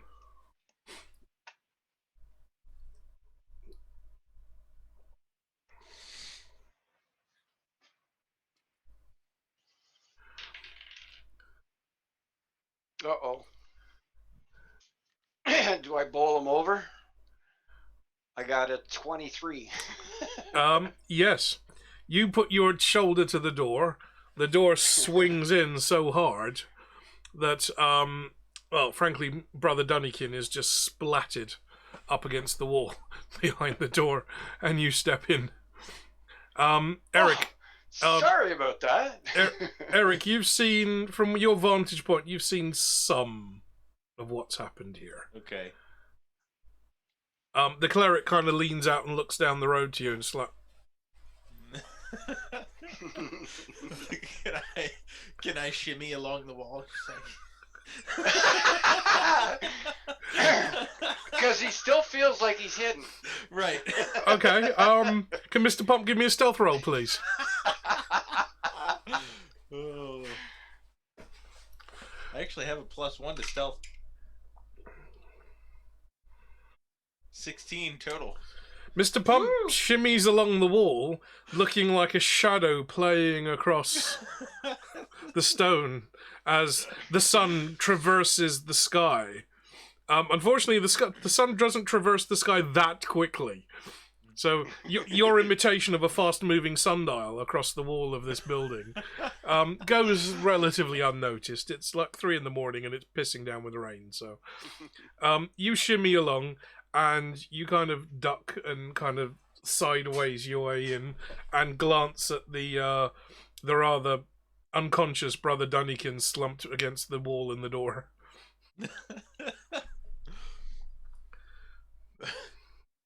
Is he okay? So, Brother Dunnikin's, Brother Doorkeeper, my apologies. Yeah, right. Yeah, is he okay? I'm not sure. Um, Have I he knocked him out? he or is blurts he out a just bit of a dazed? snore. Okay, I guess I knocked him out. Lightly pat him on his head. Give me a strength It's roll, like- please. Do not roll a 1. Don't roll a 20 either. Hang on. That was a 2. So what's that? 7 total. Yeah. You pat him on the head. He's definitely back to bed. Fortunately, he doesn't have a concussion from your pat on the head. I just want to be able to be gentle with people. Okay, Dustin, you make your way across the rooftops onto this building, and you find a kind of like a skylight in one of the angled roofs. This, like how a factory might have an angled roof to allow light in at a certain point. Most of these look like lead sheeted roofs or slate roofs, but every so often there's a bit of a skylight to let some light in. Dustin, can I get a dexterity roll from you, please? Just a straight dexterity? With your modifier. So a saving throw then. Dexterity saving. Okay. Yeah. I just want to see if you can pry open one of these windows without breaking it. That would be a 16. Okay. So you pull your dagger out, you kind of wedge it into the wooden frame and pry it slightly. There is a latch, but the latch isn't set. And the window kind of eases open. You can see there's a long curved metal bar with little teeth in it, where a cogwheel would have been driven from below to wind the window open and closed. And you can see, as you look down, you see a large open space surrounded by crates and wooden boxes that are stored in this space. You see the cleric slowly creep his way in at the back of the room, and does his best to remain hidden behind a few boxes. You can't quite see Mr. Pump here, but you've got a feeling that by the last thud that you heard on the stone, that Mr. Pump may be somewhere in the building. No one else, however, seems to have noticed. Instead, what you see in the middle of this space are 12 robed figures. All seem to be bickering with each other. They're all speaking in English. Most of them seem to be of a similar level of intelligence to the ones that you've overheard. Right, all right, says what appears to be the leader of the group. Right. Is the door of knowledge sealed fast against heretics and no-less men? Stock solid. It's the damp, I'll bring my plane in next week. Soon have it. All right. Just a yes would have done. Is the triple circle well and truly traced? Art all here who art here? And it be well for a no-less man that he should not be here, for he would be taken from this place, and has his gaskin slit, his moles shown to the four winds, his welchet torn asunder with many hooks, and his figgin placed upon us. Yes, what is it? What's a figgin? This continues for some time as this group goes through their rather incongruous ritual. And silence slowly falls on the group. Brian, from your vantage point, you can see very clearly what's going on and you can hear excellently. Mr. Pump, you're still hiding within the confines of the dread portal, or the hallway. But you can hear what's going on. And Dustin, you can hear all this from the rooftop, although you're starting to worry about how wet you can get before gaining too much weight. Right. Okay. Brother Fingers, do we have the bag? No? What do you mean, no? As in opposite to yes?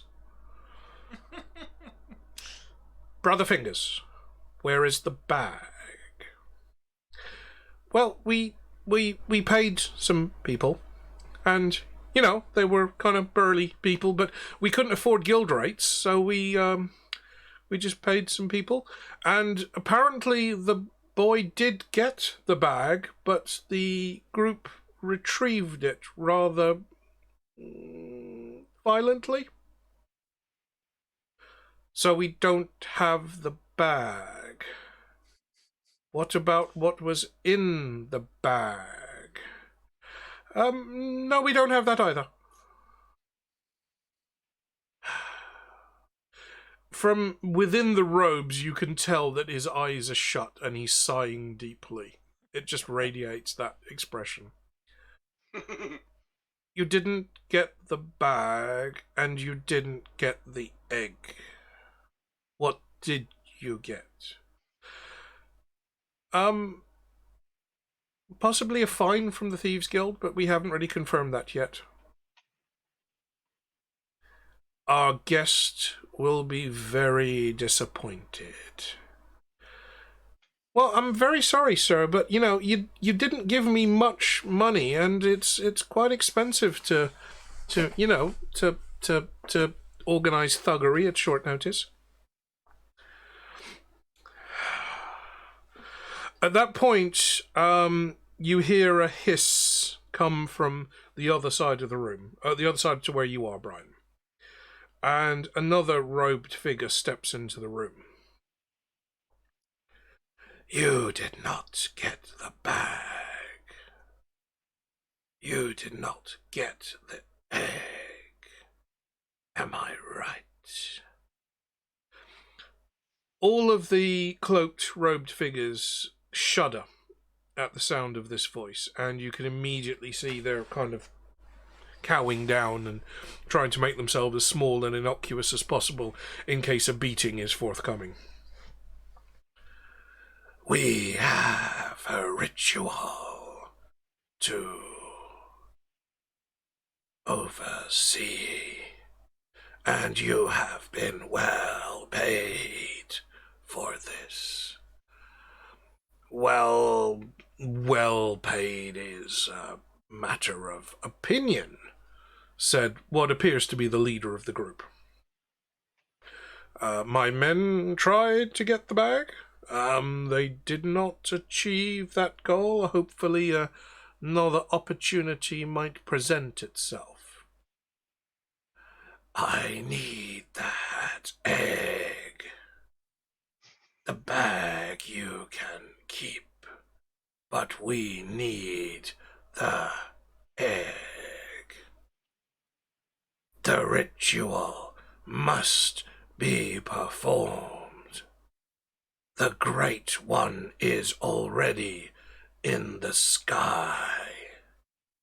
The prophecy is in motion. We need that egg, or you will all burn in his glory. Well, that's a very strong reaction there, well, wouldn't you say? I mean, there's no need for burning. I mean, we haven't really even talked about the figgin yet. There is no joking in this matter. We, the priests, require the egg. We will obtain this by whatever means we can. Oh, that's tough on the throat, that is. I'm hydrating. Somebody else redeem it for me. Okay, so is there Here, more? I'll hydrate you. Oh, Dustin did it too. Double hydrate, excellent. I need an option for to redeem cake, because I have cake here still. In fact, Mr. P, I'm going to take your hydrate as a redeem cake. But cake is a lie. The cake is a lie to you, but I have the lie right here. Aperture science. Okay. So, was there any more to add to that, or was that all of it? I'm eating. No, that was it. Okay. At that point, the guest fades back out of the room, and the brothers begin.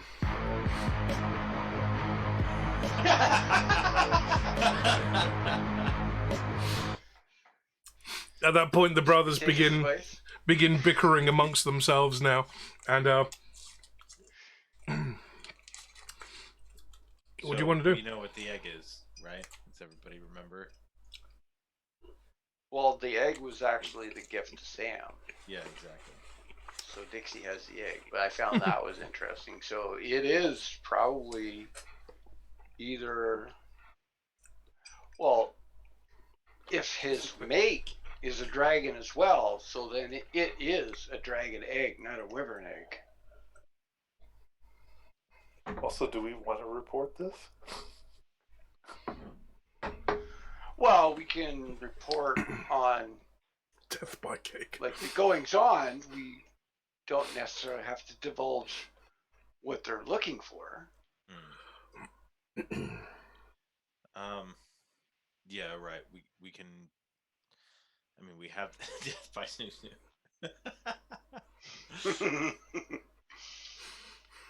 That's a great episode. Who was it that Sam showed the egg to? Because Sam showed the egg to someone. Commander Vimes. Oh, she did Oh, show yeah. it. Okay. Because Then we might as well tell him. you were in the process. Yeah. You were in the process of getting chewed out by the commander of the watch. Yeah. I mean, yeah. If he already knows about it, then Okay. might as well. We've got the names of both places, so Yeah. Mhm. It's up to you, Brian, what you want to do at this point. If you feel Well, you like want if to- he's already seen it, but I think Well, maybe a preventative measure as well is Sam could probably take the egg out and give it to me for safekeeping. So if they try and go for the bag again, they won't get the egg. Question. How did they know the egg was in there first? Well, that is a good question. So, switching bags may not do any good. Hmm. Because they may be able to tell magically where it's at. Or is it someone in the commander's office that's a leak? Well, there was no one else in the commander's office but you and the commander. right. Yeah. I'll also remind you that the clothed figure talked about priests and talked about a ritual Right. and a prophecy. Yeah, I wrote all that stuff down. Yeah. Somebody did. Excellent. I ride a dragon. The prophecy is in motion. Pretty sure that's the prophecy. It's almost making me think of Dune. I mean, I think He is the Kwisatz Haderach. who controls the spice? Controls the universe. Well, right now, me. I control everything. I control the The cake. spice must flow. Well, I think the first thing we need to do is go back to Commander Vimes and tell him, because we had a job to do. Yeah, Maybe in the so morning, because we still need to rest. Yeah, true. It's, yeah. It's late. It's late evening, early morning already at this point. Yeah. So we'll take Dustin's advice there and we'll run. Okay, you, Brian, you and the golem attempt to retreat from the room as stealthily as possible. Can I get a stealth roll from both of you? Oh boy. Yay! This is where it fails. Yeah, you stealthed in. You didn't think about Yeah. stealthing out. Whew. 9. I got a modified 20. Okay, we go by the lowest roll, so. On a 9, Brian, you make it out of there absolutely silently. You see Kralis, you see the ranger perched on top of the roof, and you give him a wave, make some complicated gestures or hand signals. You've got no idea what you're doing, but the ranger seems to understand that it's time to go. Mr. Pump attempts to sideways step out of the dread portal, scraping a shoulder in his head against the top of it, knocking a chunk out of a gargoyle's tail, and setting the lantern over the doorway, swinging slightly. You make it back to the watch office. You check in with the desk sergeant, Sergeant Littlebottom, who sends you up to Commander Vimes' office. She warned you he's probably asleep. Were we gonna rest before we went? Oh, are you gonna rest first? Yes, I think Okay. we're going to do a long rest first. Right. Okay. Are you gonna do that at the watch office, or are you gonna find somewhere to stay? Well, I think we should probably do it at the Church of Offler. Of course you do. Oh, because the priest is going to be so happy to see you. Yeah, right. You just want to brag about how many pamphlets you handed out? Well, I was kind of looking for maybe a few other things, so... Okay. Are you going to go with the cleric?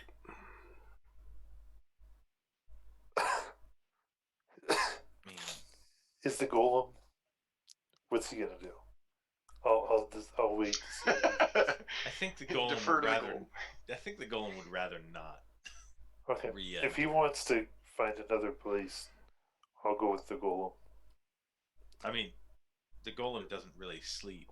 The golem can just stand on a pillar somewhere in the city and impersonate a statue. That's true. Quite happily. Going back to the church might open old wounds, right? Right? Yeah, exactly. That's what I was thinking. Even just seeing the church is kind of bun. The Church of Bun. Bun. Well, that's his expression for something that he heard. But Because he did the same thing when he broke the kid's arm. Yeah. Okay, you make your way back to the Temple of Offler. The door is firmly closed, but that doesn't take you long to bypass. Mainly with Mr. Pump's help.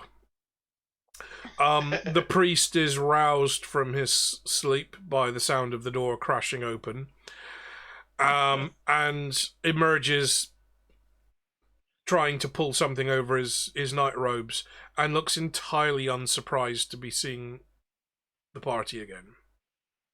What?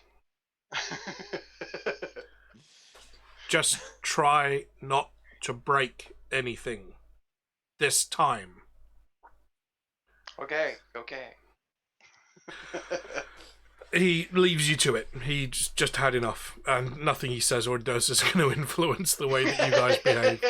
So he's like any grandmother anywhere. It's just like, I give up. Okay, the party beds down in the temple. You just make yourselves as comfortable as you can on the floor. Brian, there's some things you wanted to do? Yeah, I wanted to research some of the spells that I gave you from the listing there. Okay, we'll have to wait for that till morning. Yeah. Anybody else? Is there a place to make like an offering or anything like that? Not Should be to right up by the head queue. Not to Offler, but to the Bun Buns. Oh.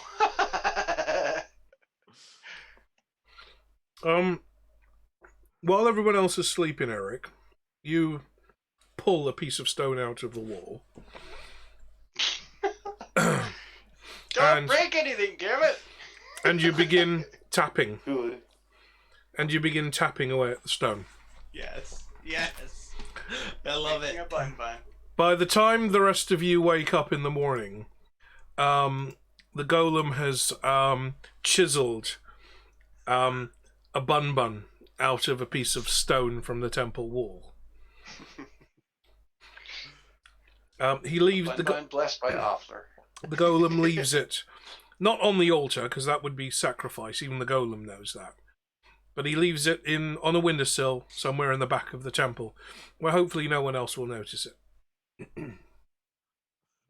Or hopefully they will. Okay, yes. that's a long rest, so if you want to get all your hit points back up to normal, reset your spells. Got my hit point back. You're one hit.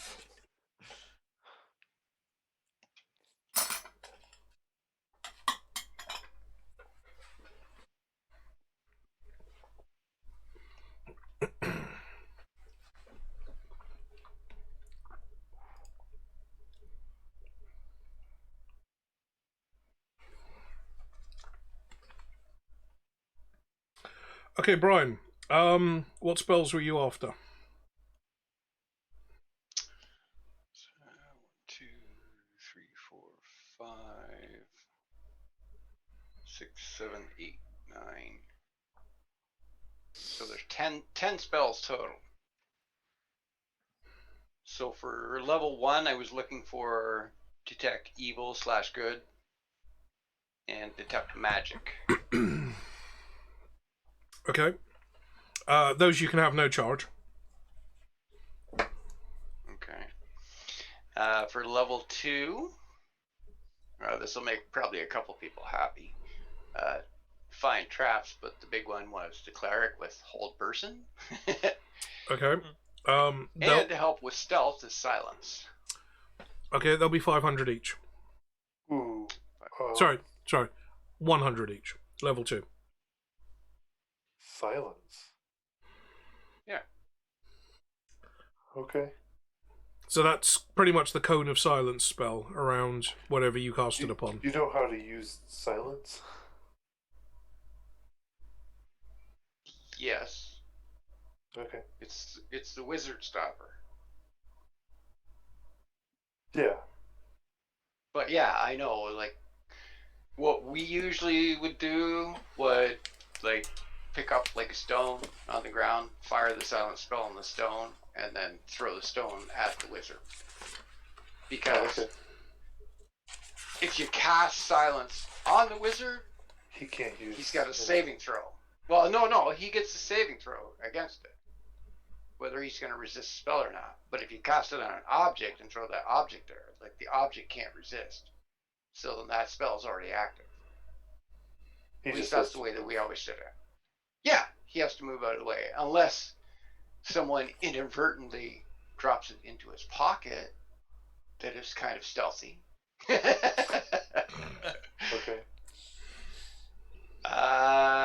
Okay. Okay, so level 2 is going to be 100 each. Right. Level 3, Dispel Magic, Mass Healing Word, Remove Curse, and Tongues. Okay. Are you switching out a bunch of spells, or are you just adding a bunch of spells? I'm a cleric, so I'm just adding spells so I can choose them at any point in time, is I know on how to bring forth the magic to use them. Okay. Because in a way, if you do a cleric, the cleric knows the entirety of all spells that are available, but only has access to so many. Right, that's what I was curious. Yeah, it's similar method to a wizard in his spellbook. You can know many spells, as many as you can afford to learn, but you can only have so many prepared or cast so many as your slots will allow. Right. Yeah. So just like a wizard, you would have to have your spells prepared for the day, whereas a wizard would memorize them. A cleric would be more a ritual. But you would choose which spells you're going to have ready for the day, and then those are the ones that you can cast from, and you can switch out as often as you want. You can switch out per short rest or long rest? Usually it's short rests, because you just have to do like a regular ritual, like using your prayer symbol and offer words to Offler, in my case. Yep. So they'll give me access to those. Also, with 5th edition cleric, you can cast any spell at any level. So you can cast. You can modify them. Yeah, you can cast a level 1 spell at level 5, or you can cast a level 5 spell at level 1 and reduce the damage or effect that it would have. Oh, I didn't know you could reverse it. I'm allowing you that. Could bounce it up because it takes into account on the spell descriptions where saying it's like, okay, well, if you cast this spell at this level, then it'll have this added effect. I like this is just for my game. I like the idea of doing a higher power spell at a lower level because of the opportunity for comedy. Because if you cast a level 5 fireball at level 1, you get just like a little glowing marble just rolling across the floor. Yes, fireball.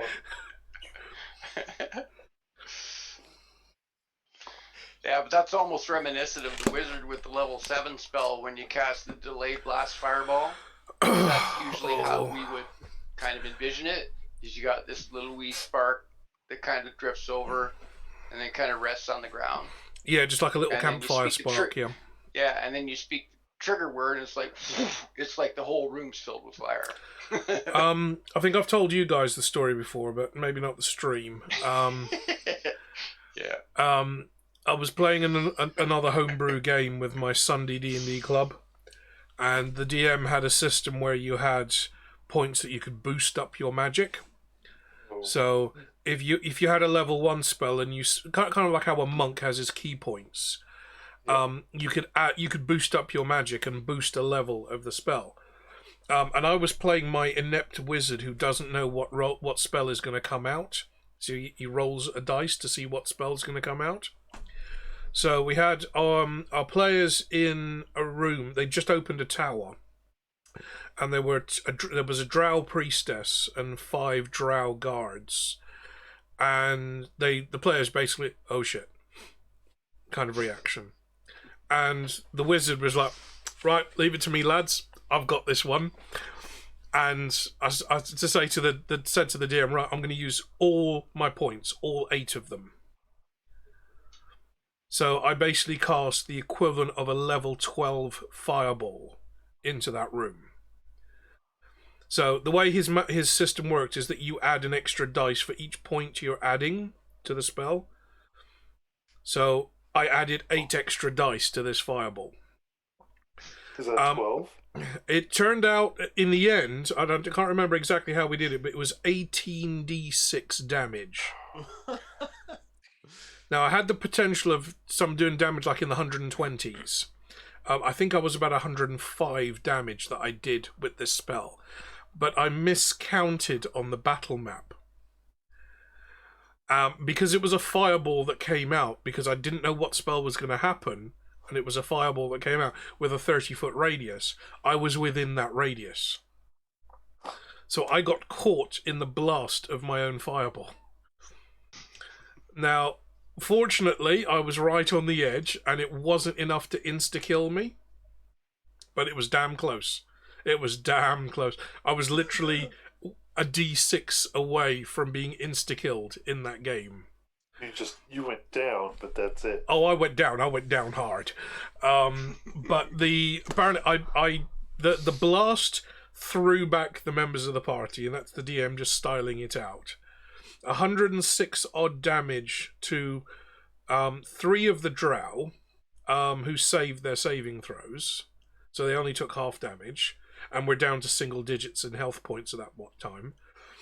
The priestess and the other 2 drow guards were vaporized in what amounted to a thermonuclear explosion let off by this crazy-ass Doc Brown of a wizard, which he caught him and set fire to his own robes.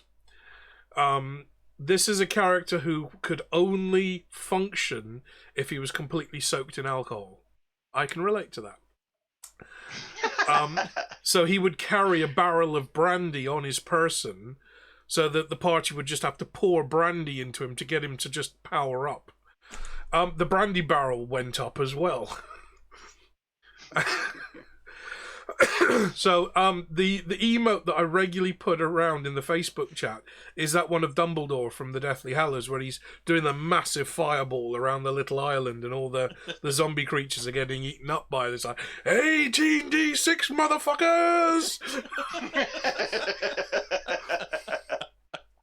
and that is by far the highest power spell I've ever done in a game, which is 18d6 fireball, and I nearly killed myself in the process. If it wasn't just sheer stupidity, that could have been counted as a legendary action. Now, if it was an 18d6 stinking cloud, could you imagine what would have happened then? That'd been like a mustard gas grenade going off in a tower. Everybody'd be spewing everywhere. So yeah, that's how you homebrew a game. So did you kill the drow like dead? Well, the priestess and two of the guards were vaporized. They were just completely disapparated. There was nothing left. The three that saved their saving throws, because of the amount of damage that I'd done, the DM took into account the damage that was being done to the building as well. And because it was a stone tower, he just said at that point the entire floor just melted. The rock, the stone floor, and the wood just melted. And those drow, even though they survived the fireball, they ended up down. They fell through the floor when everything caught fire and the stone started to melt.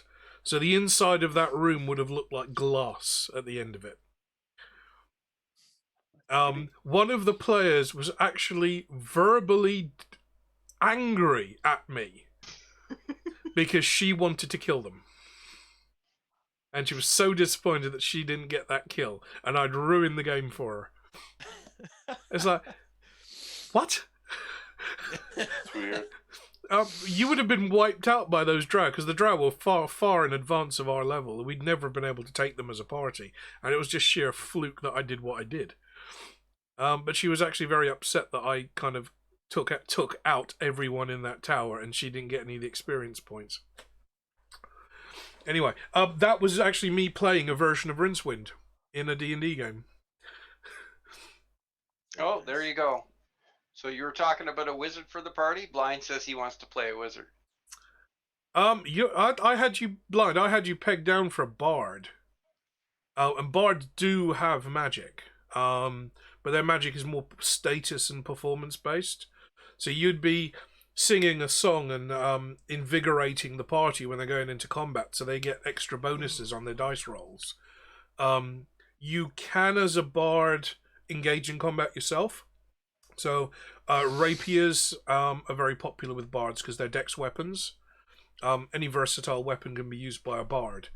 So like long pointed rapiers and very fine stiletto swords, for example. But I had you pegged as a bard with like a base, like a maybe a 6-string slung over your back, and just like rocking out a bit of Bon Jovi just as these guys go into battle. Yeah, if he chooses wizard, then What, not a little foreigner there? Jukebox here? No, Brian. Every time you draw your spiritual weapon, that bard's gonna be busting out living on a prayer. Because I was thinking of multi-classing in the bard, but that would be fine if we get a bard. Blind, we can absolutely discuss it. That's the whole point of the game. Wizard. Finding a character that's going to fit you. Friend just bard locked the other day. Okay, so you have bedded down for the night. Sorry, were there any other spells, Brian? Well, there was the level 3s there that I said. And then for level 4, since I only got one extra this level, I went with freedom of movement. Okay, so 100 each for the level ones. Sorry, the level 2s. 200 for the level. Let me start again. The gin's actually kicking in now. So, what was the level 3? I'm sorry. Level 3 was Dispel Magic, Mass Healing Word, Remove Curse, and Tongues. Okay. Okay, so 100 each for the level 2s. 200 each for the level 3s. So you're about, what, 1,000 gold? Yeah, just a little over, so 1,100 right there. Okay, so And then that's there's a the one level 4. donation to the Temple of Oh, Othla. yeah. And make sure you collect some fresh pamphlets. Yep. Okay. Guys, you can sort out your character sheets. We are going to take another break because what are we? It's 1 a.m. here, so we're about 4 hours in. I'm going to run a little bit longer just so we can sort some stuff out as far as story-wise goes, and then we will probably call it a night soon. So, unfortunately, Sam has missed this one by the looks of it. Haven't had any message back from her, so I'm guessing she's still tied up with what she's doing. So, I'm going to take a short break. We shall be right back.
And 3, 2, 1, we are back in the room. So, you have bedded down for the night. Brian, you need to add your spells to your sheet. I'm assuming you've done that already. Well, partially. I don't think you gave the price for the level 4 spell. Yeah. That would have been, following the scale, that would have been 300. 300. Okay. Yeah. I figured it fell the scale, but I wasn't sure. I am still English tea party picnicking. We have fruity jelly with pineapple. Ooh.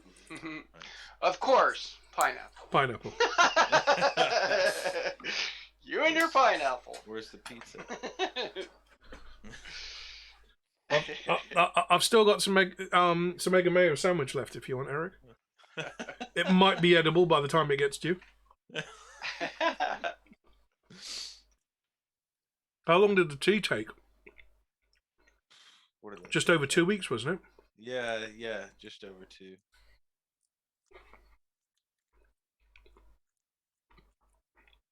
It was like 2 and a day, maybe 2 days. See, pineapple in jelly, or jello as the Americans call it, is one of the hardest things to achieve because of the pectin in the pineapple.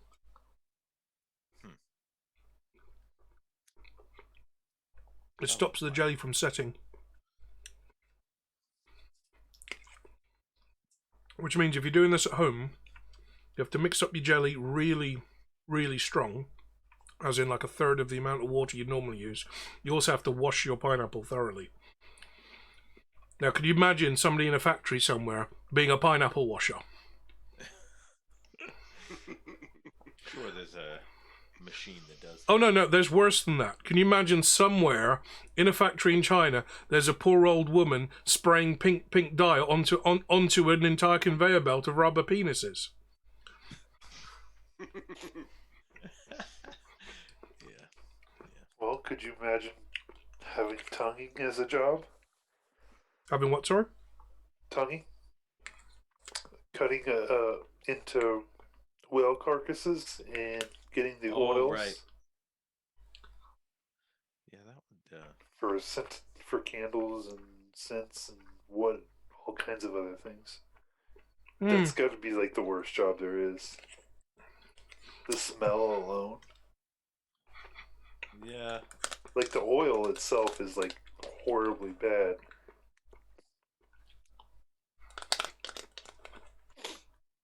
Okay, I got all my spells marked off. This is why those damn Fisherman Friends lozenges exist. Just to clear out your sinuses afterwards. Some of those can be pretty hot too. What, the Fisherman style lozenges? Yeah. They're really heavy on the cloves and the aniseed. But they're designed to just burn the inside of your nose out. So whatever illness or sickness you've contrived, either suck on one of those or stick one of them somewhere else, and it will take care of everything. Right, you have bedded down for the night. Brian, you have your spell sorted. That was a bit of a catch-up from a couple of episodes previous, actually. But this is the first opportunity you've actually had to be taught the spells you're wanting to learn. That is something I'm going to insist on in the game going forward now. As we're going along, I'm slowly tightening up on the rules a little.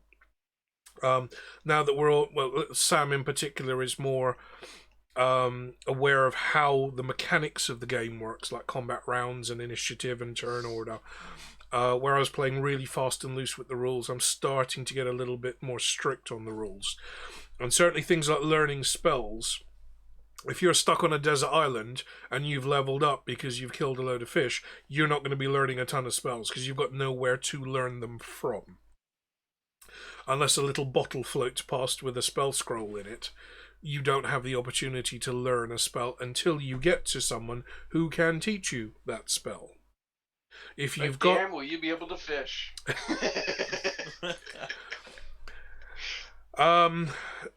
if you are a wizard, or as in your case, Brian, as a cleric, you have the option to pre-purchase your learning. So maybe you actually pay for some level 4 and level 5 spells now, but you can't actually make use of them for another 2 levels in the game. Not until you get to level 8 or level 9 can you actually make use of them. But someone has written them into your spell book, so to speak. Which means that when you do hit that point, you can level up, and then those spells become available too. You've practiced enough that you now can do those spells. So that's all part of me wanting you to build a good, solid backstory to your characters, to think about what could be happening in the future. And you are aware that you're going on a long sea voyage, and I'm sure stuff is going to happen on said sea voyage, which will cause you to level up. And that means it might be useful to have things ready that you can't necessarily use now, but you will be able to make use of later once you're at a higher level. Right. Now, the other thing that you wanted to do, you still need to report back to Commander Vimes. The other thing you wanted to do was to go delving in your pouch of holding. Yeah. So, definitely need to come up with a solution for, well, what other crap might be in there. So, if you want to randomly start digging into your pouch, Brian, I will ask you to be very specific in your wording. As in, I want to pull out because A, this is the Discworld, and B, I'll do anything for a laugh. Hell, we were talking about the Speedo with Sam's face on it last episode. A Wookiee and budgie smugglers. Got to get that set up with the inflatable Oh pool. no, it was an Indian Wookiee in a kid's paddling pool, wearing budgie smugglers with Sam's face on them. The design that she's got for her sticker, that's what we need on the budgie smugglers. She already knows what size I need. They're already wet too. Oh yeah, it'll have to be water fast. Yes, that's the point. See what happens when you drink. If she gets the right shade of brown, it might actually look like I'm nude. Maybe I should like draw on some pubes with a Sharpie just to kind of really sell the. Anyway, right. Yes, Brian. How do you want to go digging in your pouch?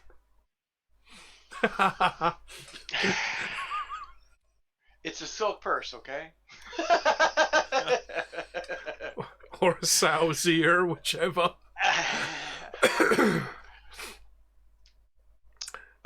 Frosty, we were talking about doing a hot tub stream, jokingly last time after a lot of gin. Probably about 2 hours in, I think it was. It's going to be an Indian Wookiee and a pair of budgie smugglers with Sam's face on if it happens. I could just try that random thing because I know for the revive, if I ever need to bring someone back, I do actually need that diamond, so I could try and maybe focus on getting a diamond out of the pouch to see if there's any in there. What value of diamond do you need? If I believe correctly, it's a 300 gold piece or higher. So that's either a medium-sized, poor-quality diamond or a smaller, high-quality diamond. So the size is not specific, it's just the overall value. Yeah, it just needs to be a minimum of 300 gold pieces. Okay, give me a d20. Let's use the green one because it's been doing pretty good tonight. Do you own other dice, Eric? I do not.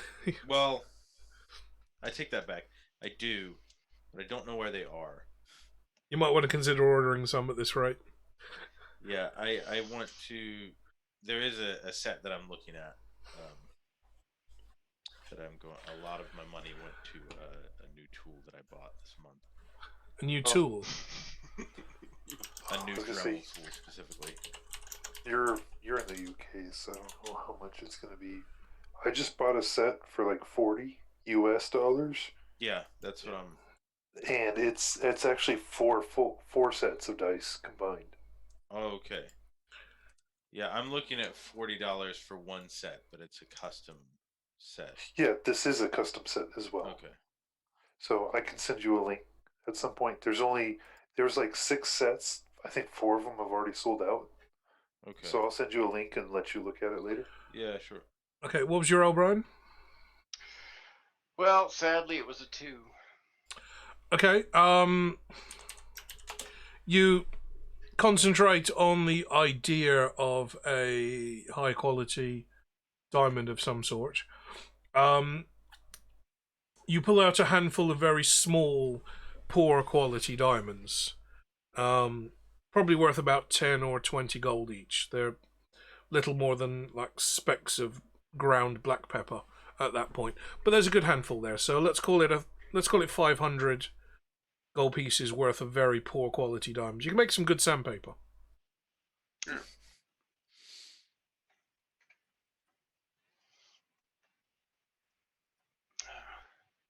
Actually, too bad that bag of holding or file wasn't the same way that the character sheet was, because I opened it up, and that's only like a write only. Yeah, it's a flat PDF. Right Yeah.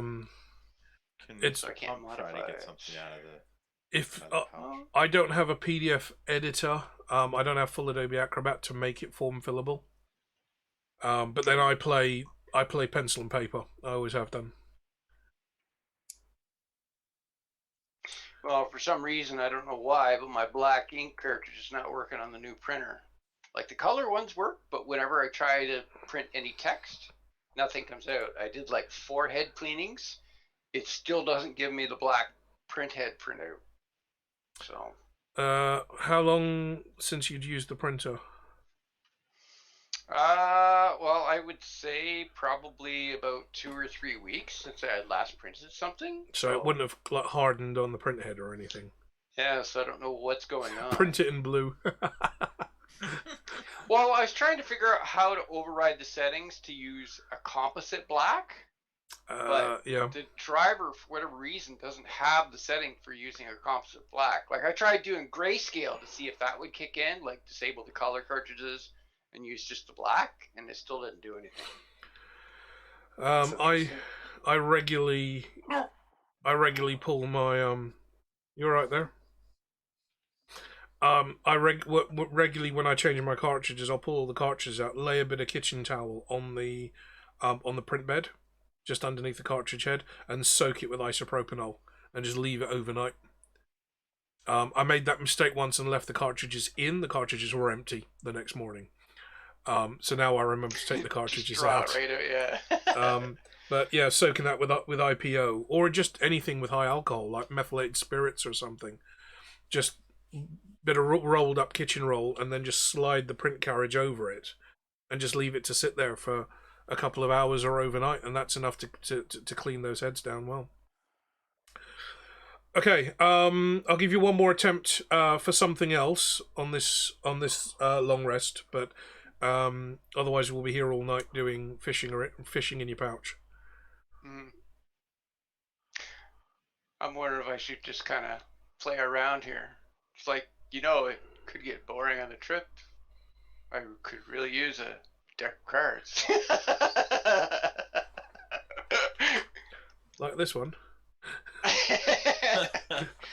But that could be very scary at times. If things go bad in the game, and I mean real bad, that's what this is for.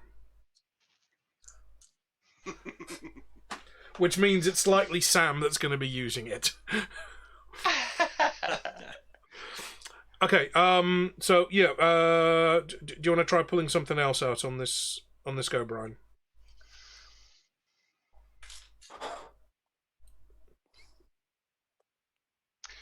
I'm just wondering if we go with like a general purpose type of item. You could say something ridiculous like, I want all the gold that you contain. Hint, hint. Or all the platinum you contain. Well, but then again, yeah. Because common currency is gold. But, yeah, I guess that's a valid point. Okay. All the gold Bring you to contain. hand all the gold that you have.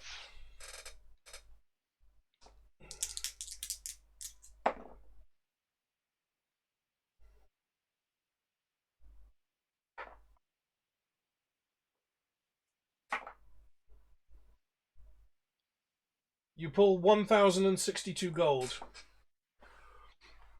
out of your pouch. And bear in mind, this is a pouch that's about the size of a tennis ball.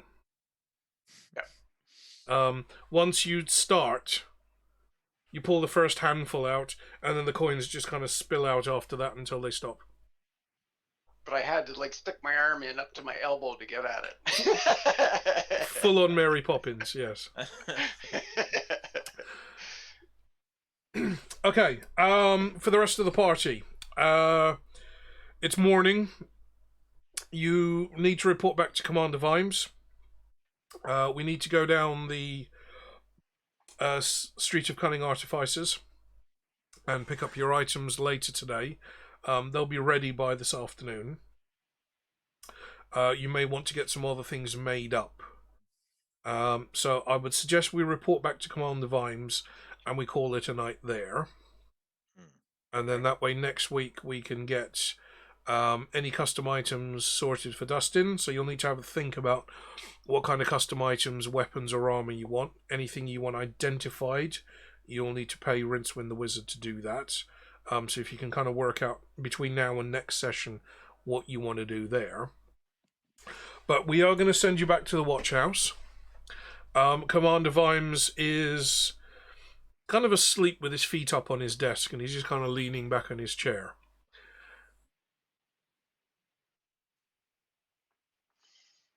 So just rap on the door. Nope, don't you bother right, knocking yes, the door. no. Yeah, we're in the report for that one, and it's you. Right. What? Yes. How did that go? Well, we got a little bit of information. However, the address that you provided wasn't quite accurate. So I explain where the actual address is. Okay, to be expected, I suppose. Information is not always accurate. That's part of being a watchman, is thinking on one's sandals. And the name of the group is the Illuminated something of the Ebon Eye? No. Or Ebonesque? No. The Elucidated Brethren of the Ebon Knight. Okay. I will have written that down for you the best that I can. On a stone tablet. Maybe I pulled a stone from the. Just carve it with your finger. No. He drew it in pitch and blood. Most of which is washed off by now, but you're still covered in pigeon poop running down you. You actually look like one of the gargoyle officers after a long night at work. Right. Okay, right. So we know who they are. We know where they are. Do we know what they want? Well, you remember that object that Dixie showed you? Oh, that bit of carved stone that she pinched off someone's garden wall. Yeah, apparently they're looking for that. Right. Tell me how else you're going to make my day any better, because you're not doing very well so far. Well, there's quite a good possibility that we'll be gone in 2 days. Excellent. I shall speak to Lord Veterinary and we'll have a parade in your honour. I knew that would make him happy. We'll even make sure there is cake. Oh, but if you want to help make sure, we are a little short on funds. If you just happen to have, say, 30,000 laying around, it'd be quite useful. I don't know if I'd ask for that much. Maybe persuade him will be gone soon. You can help with that. So, let me get this right.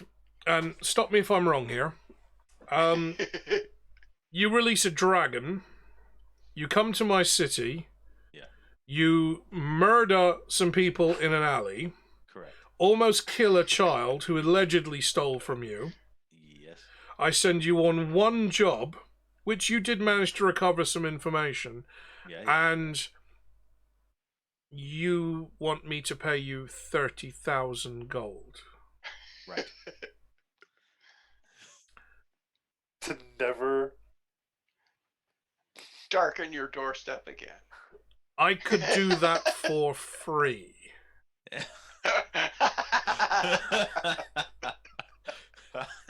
A quick word with the unmentionables, we can have you locked in the tanty. I can even get the hurry-up wagon cleaned out for you. Make the journey extra special. Won't cost the city a penny. No, but you'd still have a dragon to deal with. This way you won't. Do I look like a wizard to you, sir? You don't not look like a wizard. The dragon is therefore not my problem. And seeing as all the wizards have fled the city now, it is no longer a city problem either. Probably not. Remind me how you're making my day any better. We're not gonna be here. Easy to do and cheap as chips. Yes, probably. But this is much faster. Right. Get out of my office, and on your way out, make sure you submit any receipts to Sergeant Littlebottom, and she'll reimburse you your expenses. You did keep receipts. Yes. 37. Naturally. Right. This sounds like a dragon problem. You sound like a dragon problem. Therefore, removing you from my city removes said problem. Goodbye. Bye. If I see you in here again, if any of my watchmen catch you in this city, let's be generous. After 48 hours, you will find yourselves in the tanty with the unmentionables, and we'll see what they can create.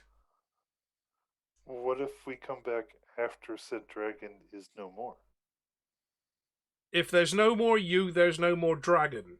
If there's no more dragon, there's no more you. But this way your wizards can return. And why is that a good thing? Why would it be a bad thing? Out! Fine.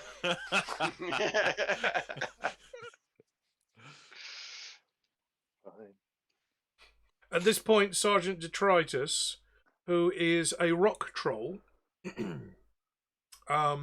trolls, like golems, trolls are living material, but in the case of Sergeant Detritus, he's not an animated construct. He is actually a creature made out of solid rock. Normally, you actually met him when you first came into the city. He's the one carrying the siege crossbow slung over a shoulder. When I say a siege crossbow, this is the kind of thing that you put on the back of a horse and cart. At this point, Sergeant Detritus steps through the door and looks at you. I think it's time for you to go now. Commander's had enough.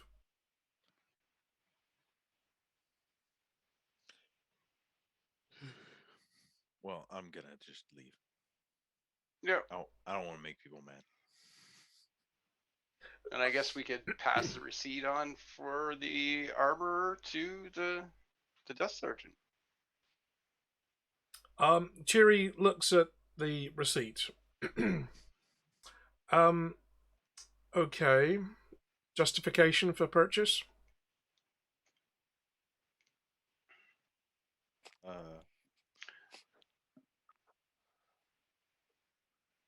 Bun.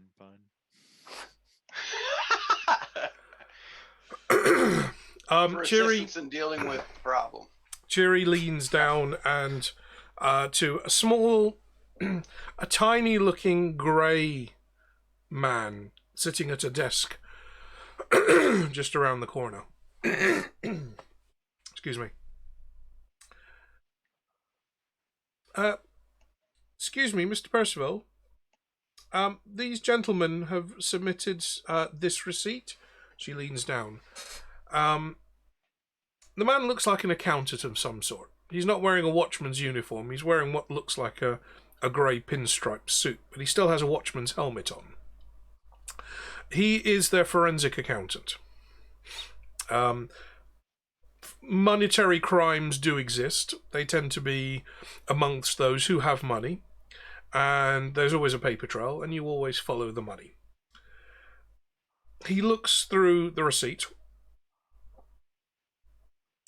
Okay, you purchased this equipment in the execution of your duties. Is that correct? Yes. And do you have the equipment? Not as of yet. It should be due within the next day or two. And you have completed the task you were assigned? We have completed the task we were assigned. Then you did not require the equipment for the task. Denied. Hand you back the receipt. Have a good day, gentlemen. Have a good day. Well, I guess we have to end up paying for it now. So close. Can I hand it back and say assignment not complete?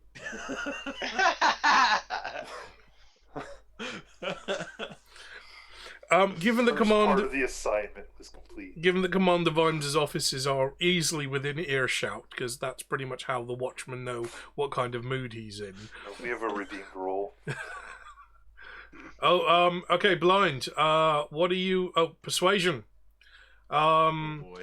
We're gonna have to do this as a group roll. You haven't specified who's gonna try. See how fast blind can type. Who's gonna do the persuading? Shame Sam isn't here.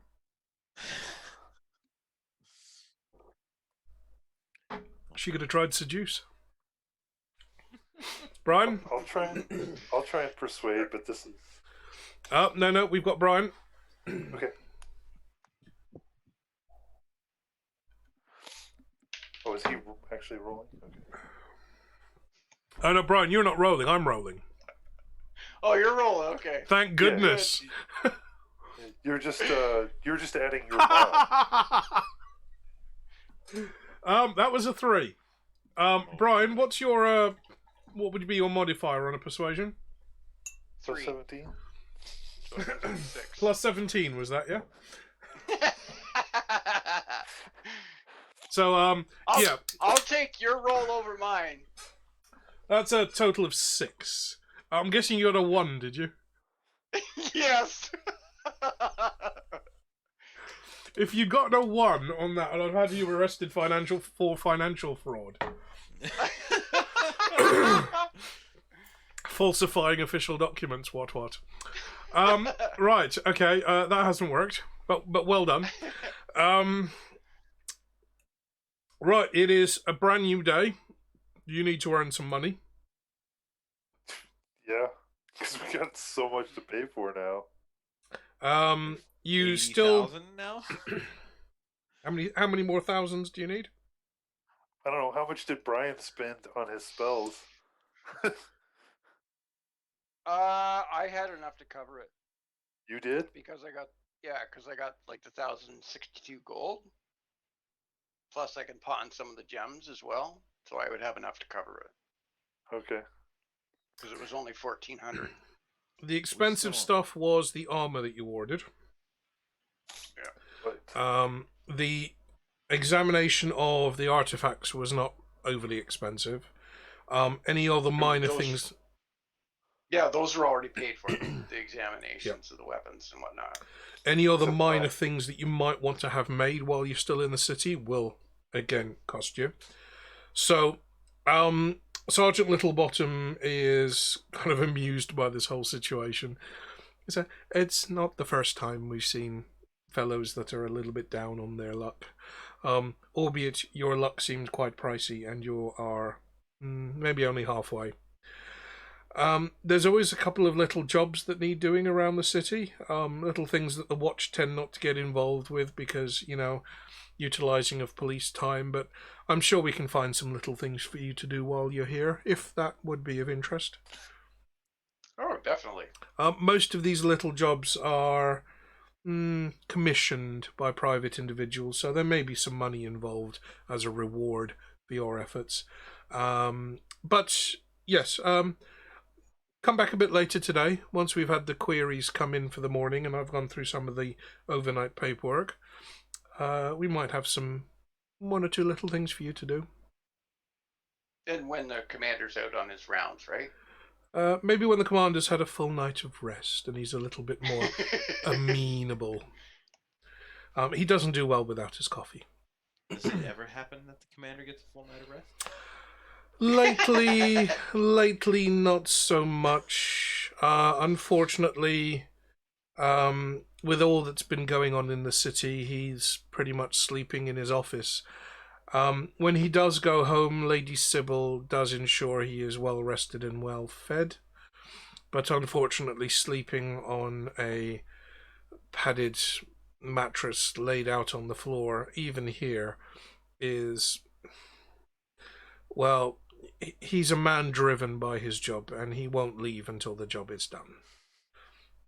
Lady Sybil has had many words with all of us, and we are unable to persuade him otherwise. So the commander is the commander. Once a copper, forever a copper. Is there a way to upgrade his sleeping conditions? Possibly. We did try. Obviously, we have a barracks here for the men, the single men who need somewhere to stay. The married men always have their own place, obviously. But he refuses to use any of the barracks beds. He says that too much time in a soft and cozy mattress makes his wits dull. He prefers to stay sharp. I don't know if there's any credence in that, but apparently there's some discussion about the quantity of bacon in a BLT.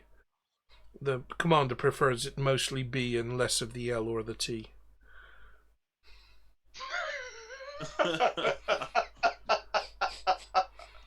Lady Sybil come on, there's just bad rolls, okay? Lady Sybil is quite firm on that one. Anyway, yes, if you want to make yourselves busy and pop back in a few hours, we might have some little things for you to do that might help you out a little bit. All right, we just gotta track down our wayward Dixie. Okay. So I'm going to call it there. It is 1:45. Eric, it's getting very, very late for you, sir. Yes. Did you have your nap today? I did. I had an hour, but it's still It's still late. yeah. Okay. I feel blessed I had two. Yeah, that's about what I had. I went to bed this morning at 7 and then woke up about 9. I dozed off on the sofa for about 15 minutes during a really boring YouTube video. But that's about as much as I got. Right, we'll call it there then. So, everybody in the chat, thank you very much for joining. I hope you have enjoyed today's session. I've got no idea how many people are even in the chat. But yeah, there's a fair few of us still left. Didn't get any of the big raids this time, which is probably a good thing. Means we actually stayed on track today. But for those of you new to this, if you've not met me and you're here for the first time, my name's Omar. I'm not only a D&D player and DM. This is just on alternate Fridays. Most of my streaming is going to be from my workshop because I am a bit of a maker. But right now D&D is the popular thing and I'm still setting up my workshop. So going forward, we're going to have a lot more workshop streams as I get my Etsy store up and running. but D&D is still scheduled in for every other Friday. We were missing Sam tonight, but I know she's been doing some important family stuff. So next episode will be, let me bring up my calendar, it's going to be the 18th of June. Subject to potential change. Hopefully schedules won't get in the way, but next episode should be on the 18th. And we will see what we can rustle up for our party. I've done a lot of writing this week. We've got loads of this story now written down, actually solid written down. Whoops, hang on, zoom out. And we've got a good idea of how, well, at least I've got a good idea of how this is all going to wrap together. So our players have got some fun in store for them, and I genuinely do mean there's some serious fun in store for you guys. So, thank you very much for joining. Let me see if there's anybody we can raid. Let me have a quick look. Unless anybody's got any suggestions. We've got Void online. We've got T-Roy online. We've got Shelby online. Is Blackfire Mike still in the room? If I refresh... Um, No, I don't see him on the list. he might be watching Shelby then. Okay, I'll tell you what. Let's raid Shelby. She's a friend of the she's a friend of the friends here. Let me just get her channel up. What's she playing? She's playing Dark Souls. Oh, how appropriate. She's playing Dark Souls tonight. Okay, so thank you very much for joining, everyone. I really do hope you've enjoyed this. Most of you know that I'm kind of freestyling this as we go along and trying to tie it all together to a very well-established world. But this has gotten a little bit of the backstory out again. I'm trying to get a little bit of backstory into every episode now. Kind of space it out for you. Build a bit of intrigue. Yeah. And hopefully I'll have some more emotes next time. Hopefully we'll have a few slots unlocked. As always, if you can follow along, subs are great, but not really essential. Just chuck me a couple of follows and we can get some emotes enabled and see if we can keep pushing this forward. So that's the end of episode 8. Thank you very much, players. Thank you very much, audience. Let's go raid.